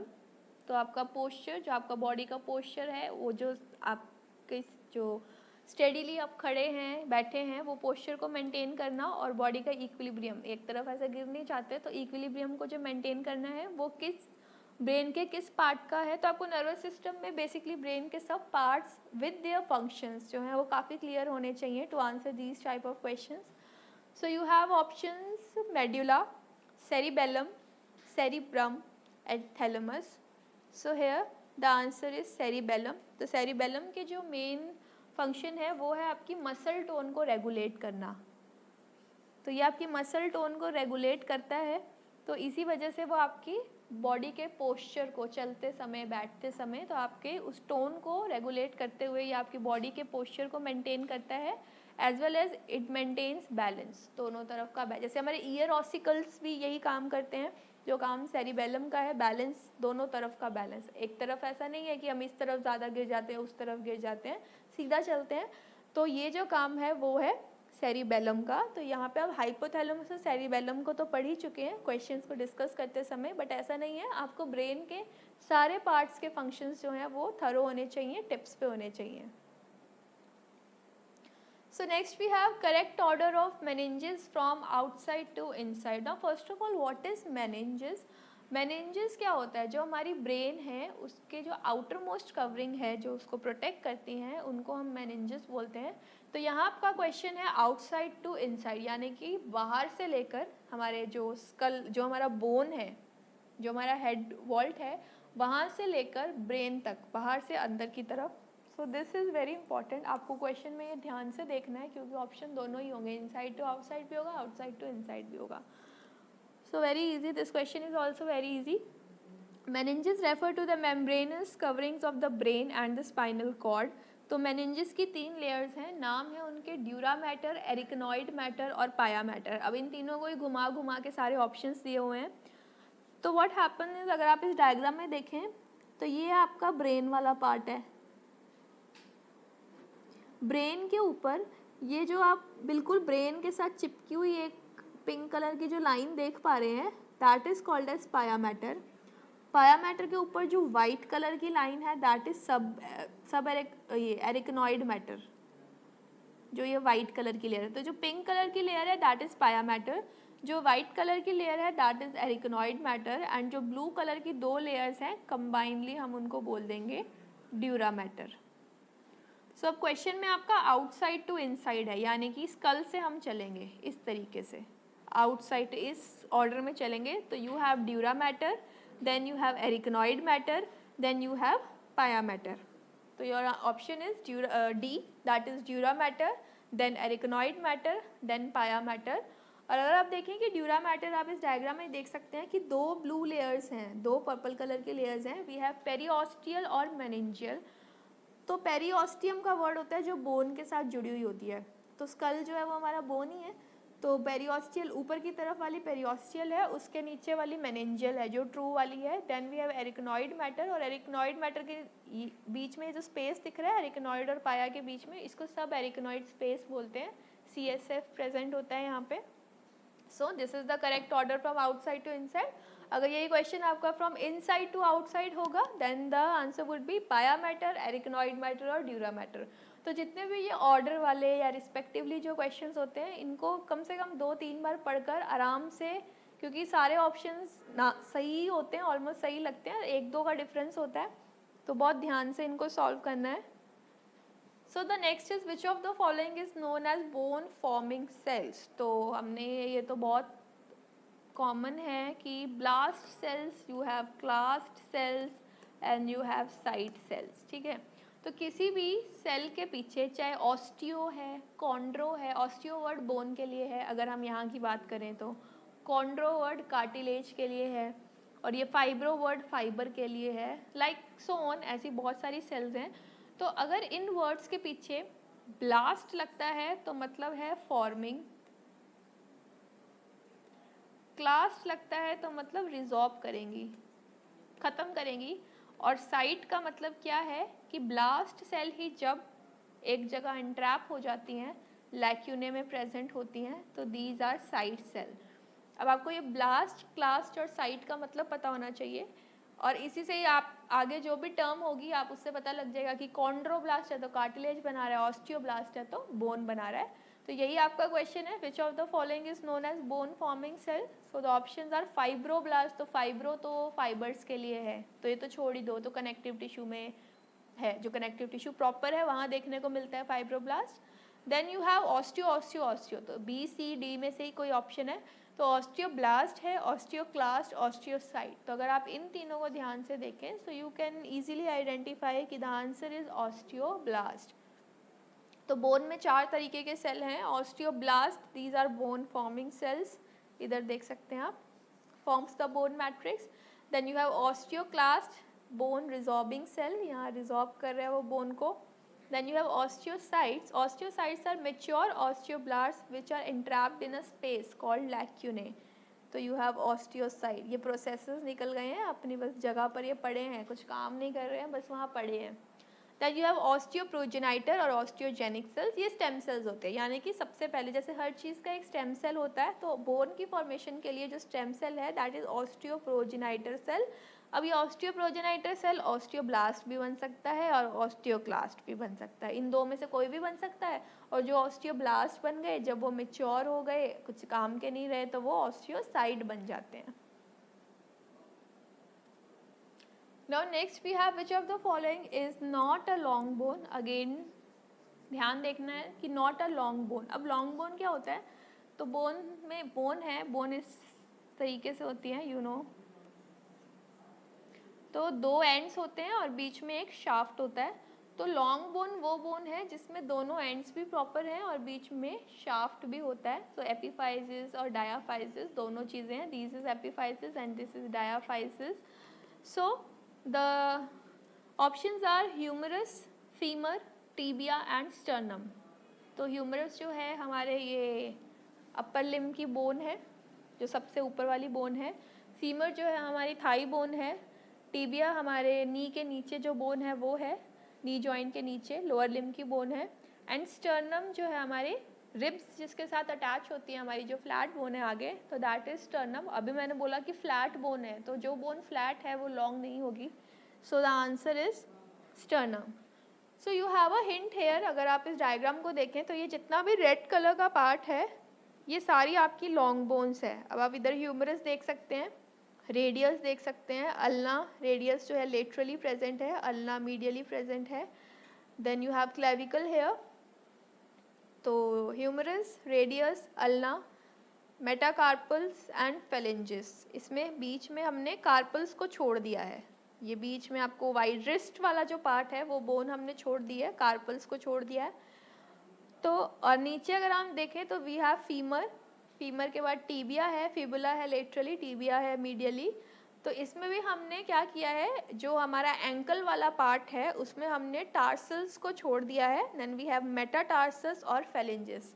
तो द हिंट इज कि all the bones of upper and lower limbs are examples of long bones except, क्या क्या हमने छोड़ा था, carpals and tarsals.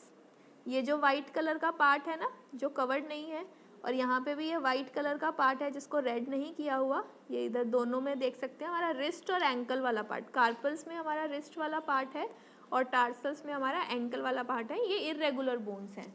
तो इनको छोड़कर हमारे अपर लिम्ब और लोअर लिम्ब के जितने भी बोन्स हैं they are the example of long bone. तो यहाँ हमसे पूछा था कि which is not a example, तो वहाँ और आंसर वुड बी स्टर्नम, क्योंकि स्टर्नम जो है एक तलवार की तरह होती है ब्लेड फॉर्म में, तो it is an example of flat bone. Now the next question is lateral curvature of spine. Spine जो आपकी स्पाइनल कॉर्ड है, तो अगर उसका लेटरल कर्वेचर, ये अगर हम देखें तो इस तरीके से है, और अगर ये इस तरह का साइड में लेटरल कर्वेचर हो जाए तो उसके लिए हम जो टर्म यूज़ करेंगे that would be, the options are kyphosis, strabismus, atelectasis और स्कोलियोसिस। सो क्लिनिकल टर्म है, so the answer is scoliosis. ये आप देख सकते हैं इस डायग्राम में कि अबनॉर्मल कर्व ऑफ स्पाइन, तो अबनॉर्मल कर्व ऑफ स्पाइन में इस तरीके से लेटरली डेविएट कर गया है आपका spine. So scoliosis is a medical condition in which a person spine has a sideways curve. Sideways curve है और ये कर्व या तो सी शेप होगा या इस तरीके से एस शेप होगा, तो 3 डायमेंशन में मूव कर जाती है। So you have to remember the word scoliosis का मतलब है lateral curvature. So the lateral curvature of spine is called as scoliosis, जिसमें कि सी शेप कर्व या एस शेप कर्व आएगा। Next the question is sella turcica. Sella turcica is a part of, now very difficult term, sella turcica. Sella is saddle like, घोड़े के ऊपर जो seat होती है सैडल लाइक इस तरीके से, तो इसका नाम सेला टर्सिका इसलिए है क्योंकि ये दिखने में इस तरीके का होता है सेला टर्सिका। तो हमें बताना है कि सेला टर्सिका जो है वो इन चारों में से किस तरीके की बोन का पार्ट है।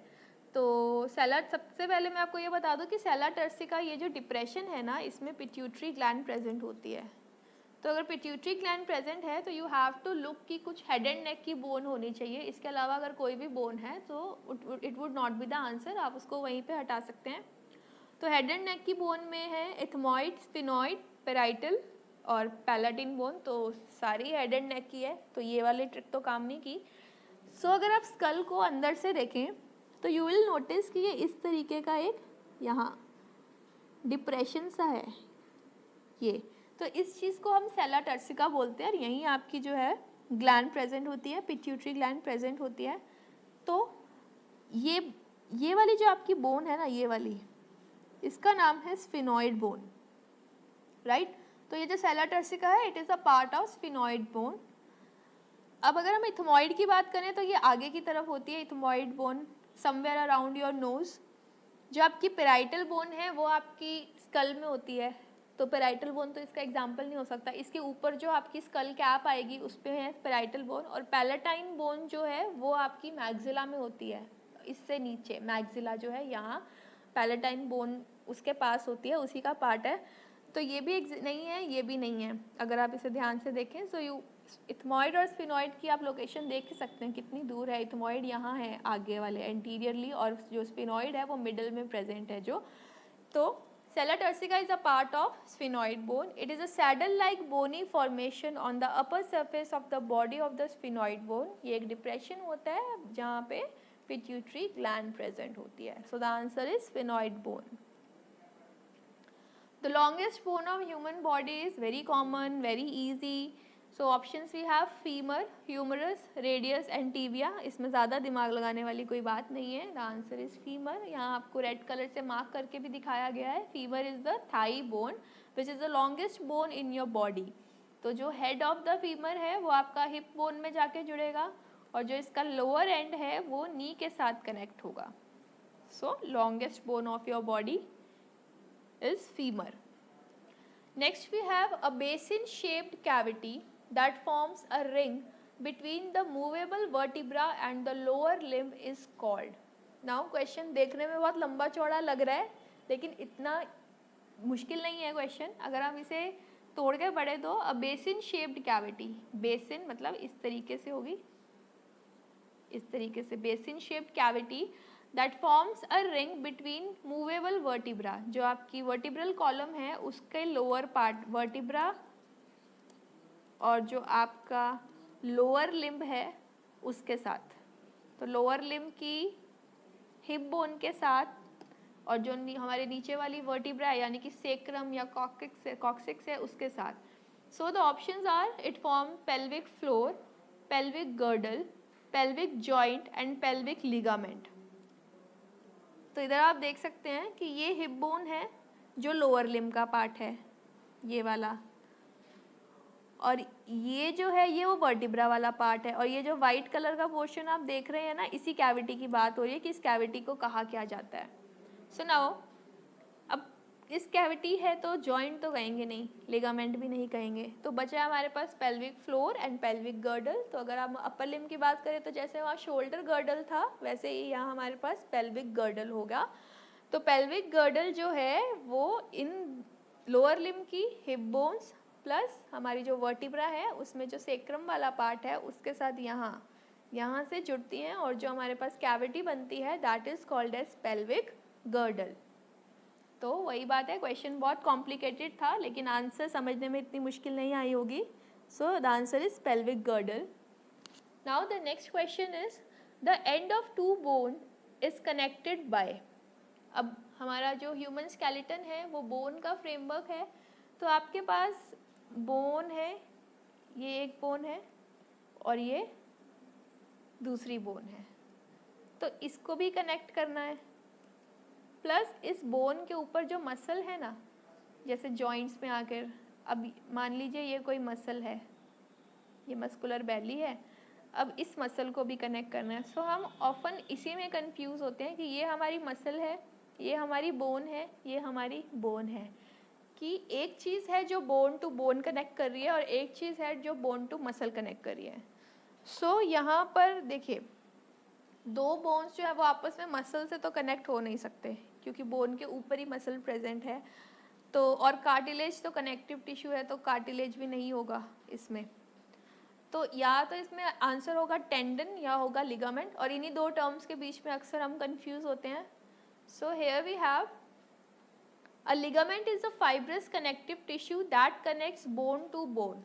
तो ये देखिए ये एक बोन है और ये एक बोन है, तो ये जो आप वाइट कलर का पार्ट दिख रहे हैं that is called as ligament.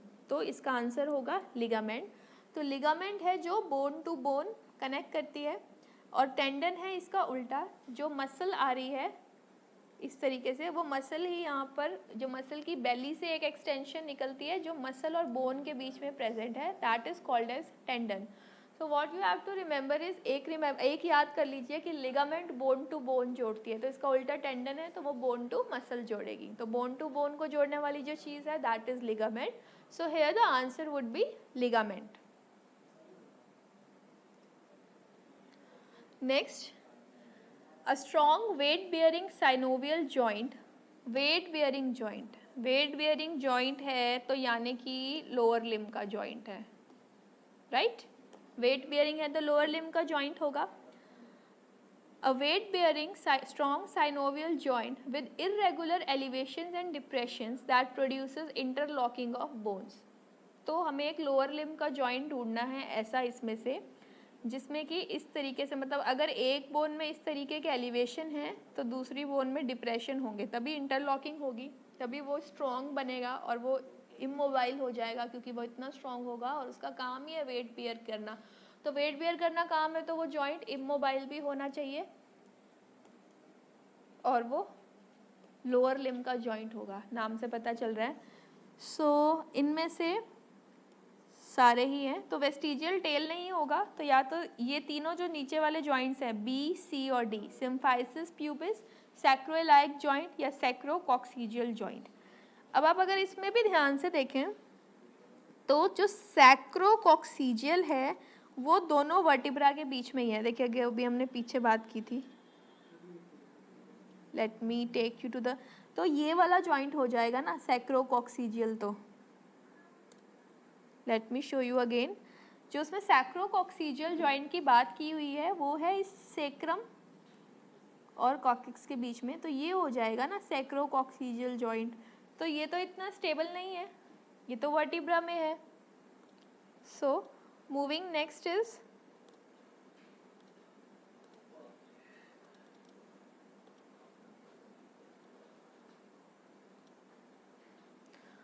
तो ये भी मुश्किल है। Next is symphysis pubis. अब सिम्फाइसिस प्यूबिस क्या होता है, जो हमारी हिप बोन है उसके 3 पार्ट्स हैं, तो उस तीनों पार्ट्स में ही जो हमारा ये वाला जो पार्ट है प्यूबिक पार्ट के बीच में जो जॉइंट है दैट इज सिम्फाइसिस प्यूबिस।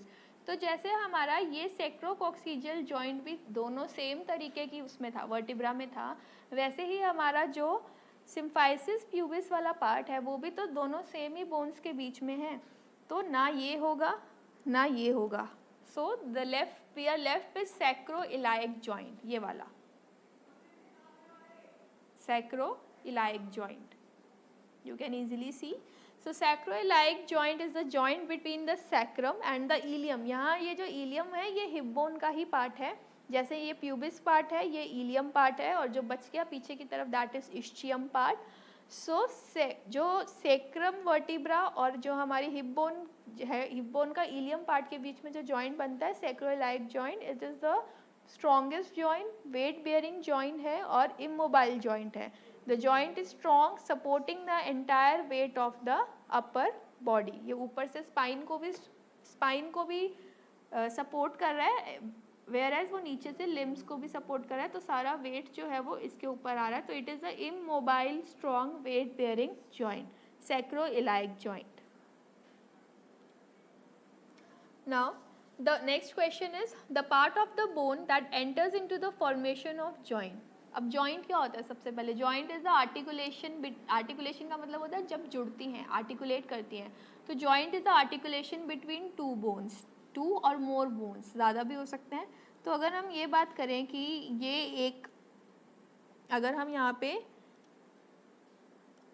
से अगर हम TMJ joint की बात कर रहे हैं, टेम्पोरोमैंडिबुलर जॉइंट की, तो ये टेम्पोरल बोन है आपकी, और टेम्पोरल बोन में एक डिप्रेशन है, और ये जो है आपका कॉन्डाइल है, मैंडिबल से जो आ रहा है, ठीक है, that is why it is called as temporomandibular joint. अगर हम फॉर एग्जांपल TMJ की बात कर रहे हैं, तो the part of the bone that enters into the formation of the joint, तो ये जो बोन का ये वाला पार्ट जहाँ पे जॉइंट बनना है, इस पार्ट को हम क्या बोलेंगे? सो बोनी साइनस नहीं होगा, sinus is a space, empty space, तो उसको हम बोनी साइनस बोलते हैं। तो साइनस जो है वो इसको हम नहीं बोलेंगे, क्योंकि ये पर्टिकुलर बोन्स हैं, कुछ ही बोन्स हैं हमारी बॉडी में जहाँ पे साइनस प्रेजेंट है, like frontal bone, maxillary bone and so on, तो bony sinus is odd one out. Facet, facet क्या होता है, जब कोई चीज़ आपस में इस तरीके से है तो जो डिप्रेशन बन जाता है बार बार उसको, जब फ्रिक्शन की वजह से, that is called as facet. तो फैसेट भी नहीं होगा इसका आंसर। So we are left with 2 options, articulating surface and condyle. अब आप देखेंगे कि अगर हम TMJ की बात करें तो यहाँ हमने कॉन्डाइल वर्ड आप देखेंगे तो कॉन्डाइल मार्क कर सकते हैं, लेकिन अगर हम कोई और जॉइंट की बात करें, अगर यहाँ मेंशन है किस जॉइंट की बात कर रही है, तो आंसर उस अकॉर्डिंग हो जाएगा। लेकिन अगर हम नी जॉइंट की बात करें या कोई भी और जॉइंट की बात करें, तो वो इस तरीके से, अगर इस तरीके से आपस में जुड़े हुए हैं, तो ये एक सरफेस है और ये एक सरफेस है, तो ये तो कॉन्डाइल नहीं है, ये तो राउंड शेप में नहीं है। So very clear, the answer would B articulating surface. तो आर्टिकुलेटिंग सरफेस का मतलब है कि उसके अंदर वो कॉन्डाइल भी हो सकता है, किसी भी शेप का हो सकता है, डिप्रेशन भी हो सकता है किसी भी शेप का। सो अ जॉइंट और articulation is the connection made between the 2 bones in the body which link the skeleton system into a functional whole. ये आर्टिकुलेटिंग सरफेसेस में ही ये सारी आर्टिकुलेशन जॉइंट्स बनते हैं, और जॉइंट बन बन के एक पूरा फ्रेमवर्क तैयार हो जाता है।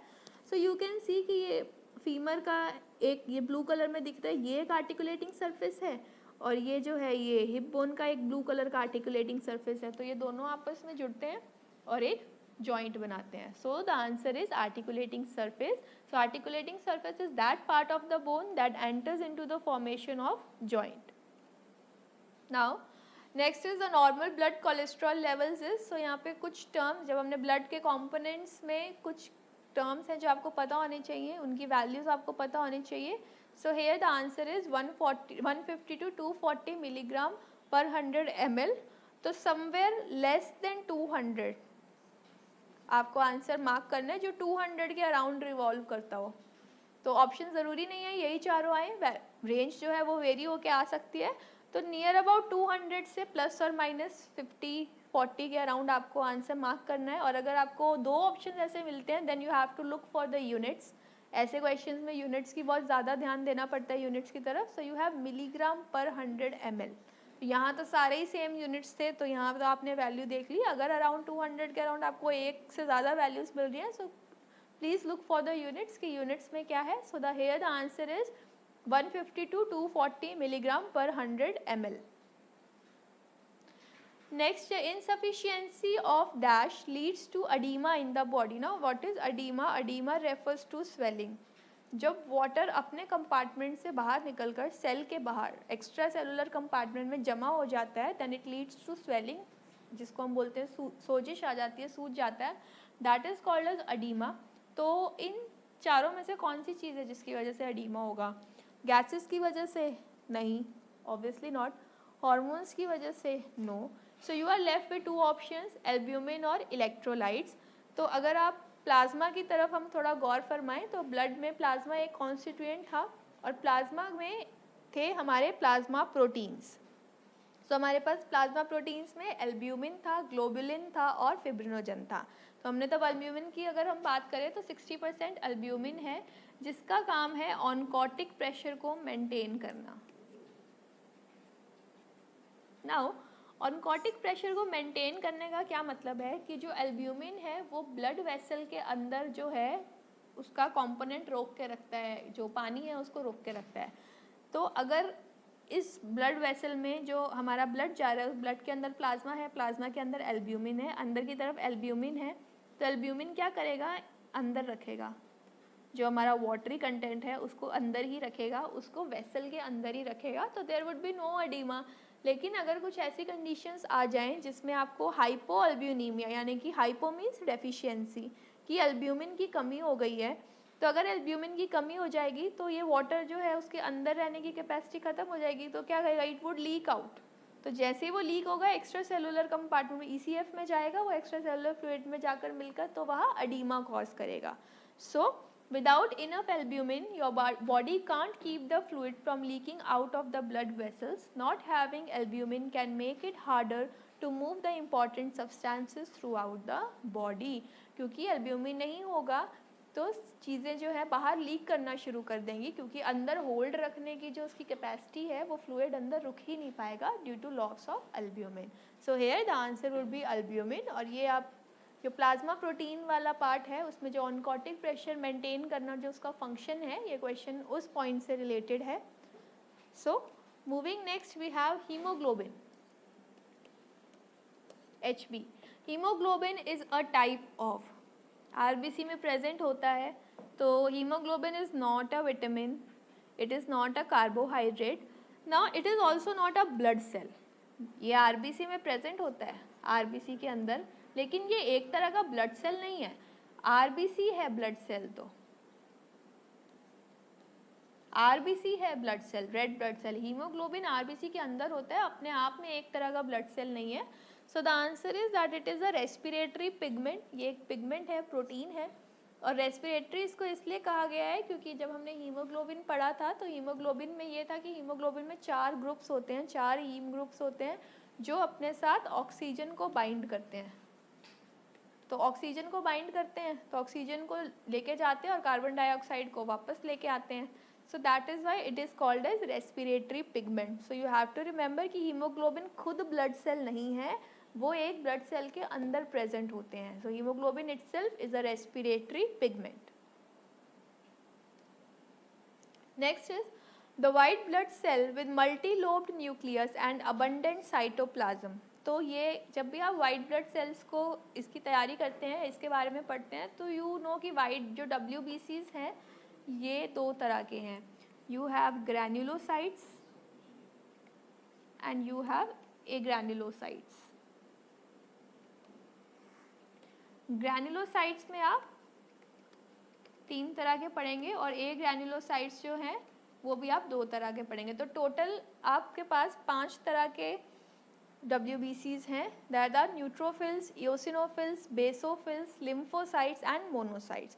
तो अभी यहाँ हम WBCs की बात करें तो यू हैव टू लुक कि आपके चारों ऑप्शन में WBCs हैं. सो येस, आपके चारों ऑप्शन में WBCs हैं. नाउ द नेक्स्ट, अगर ग्रैन्युलोसाइट और ए ग्रैन्युलोसाइट मेंशन है तो वहाँ आप इसको ऑड वन आउट कर सकते हैं, लेकिन हमारे क्वेश्चन में ऐसा कुछ भी मेंशन नहीं है. नाउ इसमें क्या ग्रैन्यूल्स के बारे में भी कुछ मेंशन नहीं है, तो ये वाला पॉइंट भी नहीं है. अब द रेस्ट इज हम न्यूक्लियस पे जो है वही निर्भर करते हैं, न्यूक्लियस पे डिपेंडेंट है, क्योंकि इन पांचों में न्यूक्लियस का डिफरेंस है. तो जब भी आप WBCs के बारे में पढ़ते हैं तो आपको इन पांचों के जो न्यूक्लियस की कैरेक्टरिस्टिक न्यूक्लियस की जो शेप है वो आपको याद रखनी है, क्योंकि उसी पे क्वेश्चंस बनते हैं. तो इसका आंसर है न्यूट्रोफिल्स, क्योंकि it is a straight question, बहुत डायरेक्ट क्वेश्चन आया है ये. सो मल्टीलोब्ड न्यूक्लियस जो है वो न्यूट्रोफिल्स में ही देखने को मिलता है. सो न्यूट्रोफिल्स हैज़ मल्टीलोब्ड न्यूक्लियस. ये आप देख सकते हैं, एक लोब, ये 2 लोब, ये तीसरा लोब, ये चौथा लोब.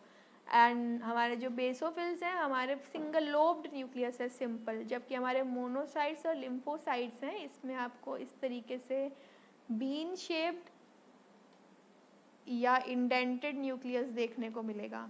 सो कहने की बात यह है कि आप जब भी WBCs को पढ़ें तो उनके न्यूक्लियस को बहुत ध्यान से देखें कि पांचों तरह के सेल्स को आप डिफ्रेंशिएट करके पढ़ें कि उनके ग्रैन्यूल्स में क्या डिफरेंस है, उनका फंक्शन में क्या डिफरेंस है, प्लस उनका कैरेक्टरिस्टिक न्यूक्लियस का शेप क्या है. तो it is a direct question. So neutrophil has multilobe nucleus. Next is agranulocytosis. Now agranulocytosis, अभी हमने WBCs की बात की थी कि अगर हम यहाँ ल्यूकोसाइटोसिस एक वर्ड होती है और एक है एग्रैन्युलोसाइटोसिस. तो ये जो सब टर्म्स हैं एग्रैन्युलोसाइट्स के बारे में, यानी कि अभी हम WBCs की बात कर रहे हैं. अगर किसी पेशेंट को एग्रैन्युलोसाइटोसिस है तो उसमें क्या होगा इन चारों में से? तो वेरी इजी. तो आप अगर अब्डोमिनल पेन होगा, नहीं, कोई लेना देना नहीं है. स्टिफनेस इन द नेक, बिल्कुल नहीं. Unconsciousness, no. The patient would have leucopenia.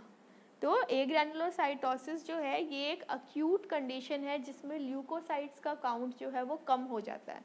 So you will have leucopenia, lowered white blood cell count, और मोस्ट कॉमनली उसमें भी अगर हम देखें तो न्यूट्रोपीनिया. आपको neutropenia means deficiency and here leuco means WBCs.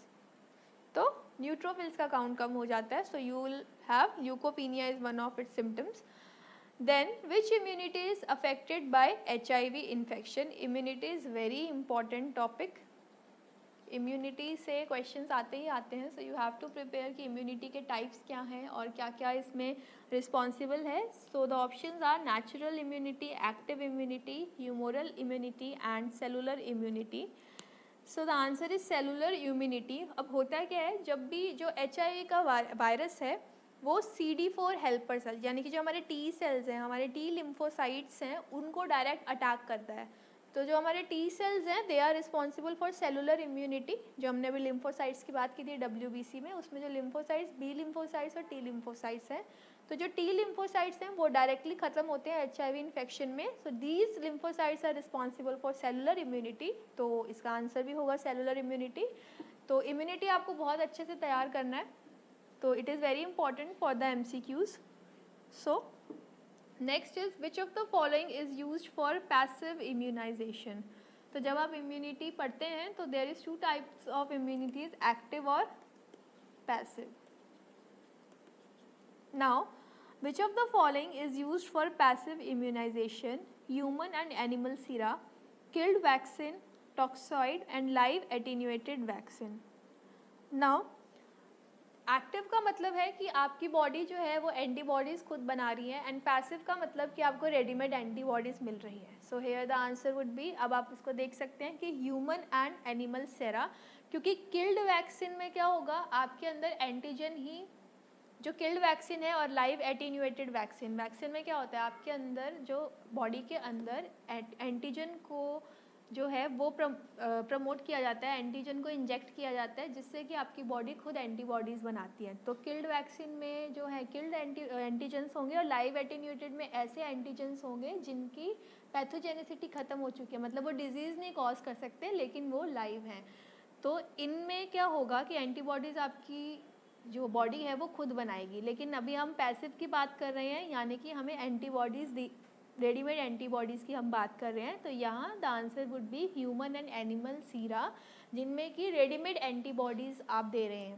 So passive immunization is use when there is high risk of infection and insufficient time. Body के पास इतना टाइम नहीं है, या पेशेंट की हालत थोड़ी ख़राब है कि वो खुद इतना टाइम नहीं दे सकते हम बॉडी को कि वो एंटीबॉडीज़ बना सकें, कि हम उसको एंटीजन दे दें, हम उसको कुछ एक्टिव फॉर्म दे दें और वो फिर एंटीबॉडीज़ बनाए, फिर वो एंटीबॉडीज़ काम करें. तो हमें क्या करना है कि अब उसका इम्यून रिस्पॉन्स डेवलप होने में अभी टाइम लगेगा, लेकिन हमें अगर जल्दी इफेक्ट चाहिए तो we go for passive immunisation. Artificially acquired passive immunity is a short term immunisation achieved by the transfer of antibodies which can be administered in several forms like animal blood plasma दे सकते हैं. यहाँ सीरा का मतलब serum है, तो हम serum दे सकते हैं, प्लाज्मा दे सकते हैं. बेसिकली हमारा मोटो है, हमारा एम है कि हम रेडीमेड एंटीबॉडीज़ दें ताकि जल्दी हमें इफ़ेक्ट मिले, जल्दी वो अपनी इम्यूनिटी को डेवलप कर ले. बेशक शॉर्ट टर्म के लिए है ये, लेकिन जल्दी जो है खुद की एंटीबॉडीज़ वो नहीं बना सकता, लंबा टाइम लगेगा, तो जल्दी इफेक्ट के लिए हम देंगे उसको ह्यूमन और animal sera, which is a form of passive immunisation. Now the next question is thrombocytopenia stands for. अभी हमने बात की कि पीनिया का मतलब होता है रिडक्शन इन काउंट, और थ्रोम्बोसाइट्स जो हैं, जो 3 तरह के ब्लड सेल्स हैं, उनमें से थ्रोम्बोसाइट्स जो हैं वो वर्ड होता है प्लेटलेट्स के लिए. तो this is very easy. So thrombocytopenia stands for weakness of platelet aggregation, reduced platelet count, increased platelet count और normal platelet count. तो आंसर आपके सामने है, answer is reduced platelet count. तो जब आपका normal platelet count है जो 1.5 to 4 lakhs, जब इससे कम हो जाएगा, 1.5 से कम हो जाएगा, then the condition would be thrombocytopenia. So the next question is the normal systolic blood pressure of 28 years old adult is. यहाँ 28 years जो है वो कंफ्यूज करने के लिए दिया गया है. सिस्टोलिक बीपी और जो डायस्टोलिक बीपी है एक नॉर्मल एडल्ट का सेम ही रहेगा, चाहे वो लेडी है चाहे वो मैन, कुछ भी लिखा हो, कोई भी एज हो, तो ब्लड प्रेशर जो है वो उसका आंसर सेम ही रहेगा. तो 120/80 यही पढ़ा होगा आपने, नॉर्मल ब्लड प्रेशर 120/80. तो अब यहाँ आपसे सिस्टोलिक बीपी पूछा गया है. So this one is systolic BP and this one is diastolic BP. तो ये आपको याद रखना है कि सिस्टोलिक बीपी कौन सा है और डायस्टोलिक बीपी कौन सा है. तो इसके बाद ये क्वेश्चन इतना मुश्किल नहीं है. So the answer is 120 millimetre of mercury. और अगर 120 भी एक से ज़्यादा बार है तो you have to look for the units of pressure. So the top number refers to the systolic blood pressure and the bottom number refers to the diastolic blood pressure. अब ये सिस्टोल और डायस्टोल ये दो अलग अलग क्यों हैं? Systolic BP का मतलब वो प्रेशर है जब जो एक कॉन्ट्रैक्शन में जितना प्रेशर लग रहा है ब्लड को पंप करने के लिए, that is your systolic BP. और diastolic BP is your blood pressure जो दो बीट्स के बीच में जब रिलैक्सेशन का टाइम होता है उस समय जो ब्लड प्रेशर होता है, that is your diastolic BP. इसीलिए डायस्टोलिक बीपी रिलैक्सेशन वाला है, वो कम है 120/80, 80 कम है. और जो 120 है वो कॉन्ट्रैक्शन में, एक बीट में जितना हार्ट कॉन्ट्रैक्ट कर रहा है ब्लड को पंप करने के लिए, that is your systolic BP. So you have to remember the normal values. Now the next is the pacemaker of heart is situated in. Firstly you should know what is the pacemaker of heart. SA node. तो अगर आपको heart की anatomy पता है, आपको पता है कि हार्ट के 4 चैम्बर्स हैं, तो चारों चैम्बर्स का नाम इधर दे रखा है. Left atrium, left ventricle, right atrium, right ventricle. So if you are thorough with the anatomy of the heart, तो ये क्वेश्चन आपके लिए मुश्किल नहीं है, डायरेक्ट क्वेश्चन है कि SA नोड कहाँ लोकेटेड है. तो ये जो आपको 4 चीज़ें दिख रही हैं, ये हैं आपके एट्रियम और वेंट्रिकल। हार्ट को अंदर से खोल के दिखाया है। तो ये आप ब्लू कलर की ये चीज़ नोटिस कर सकते हैं कि दिस इज एसए नोड, ठीक है, बिल्कुल टॉप मोस्ट राइट साइड पे। So SA node is located in right atrium. So this is the answer. The pacemaker of heart is situated in right atrium.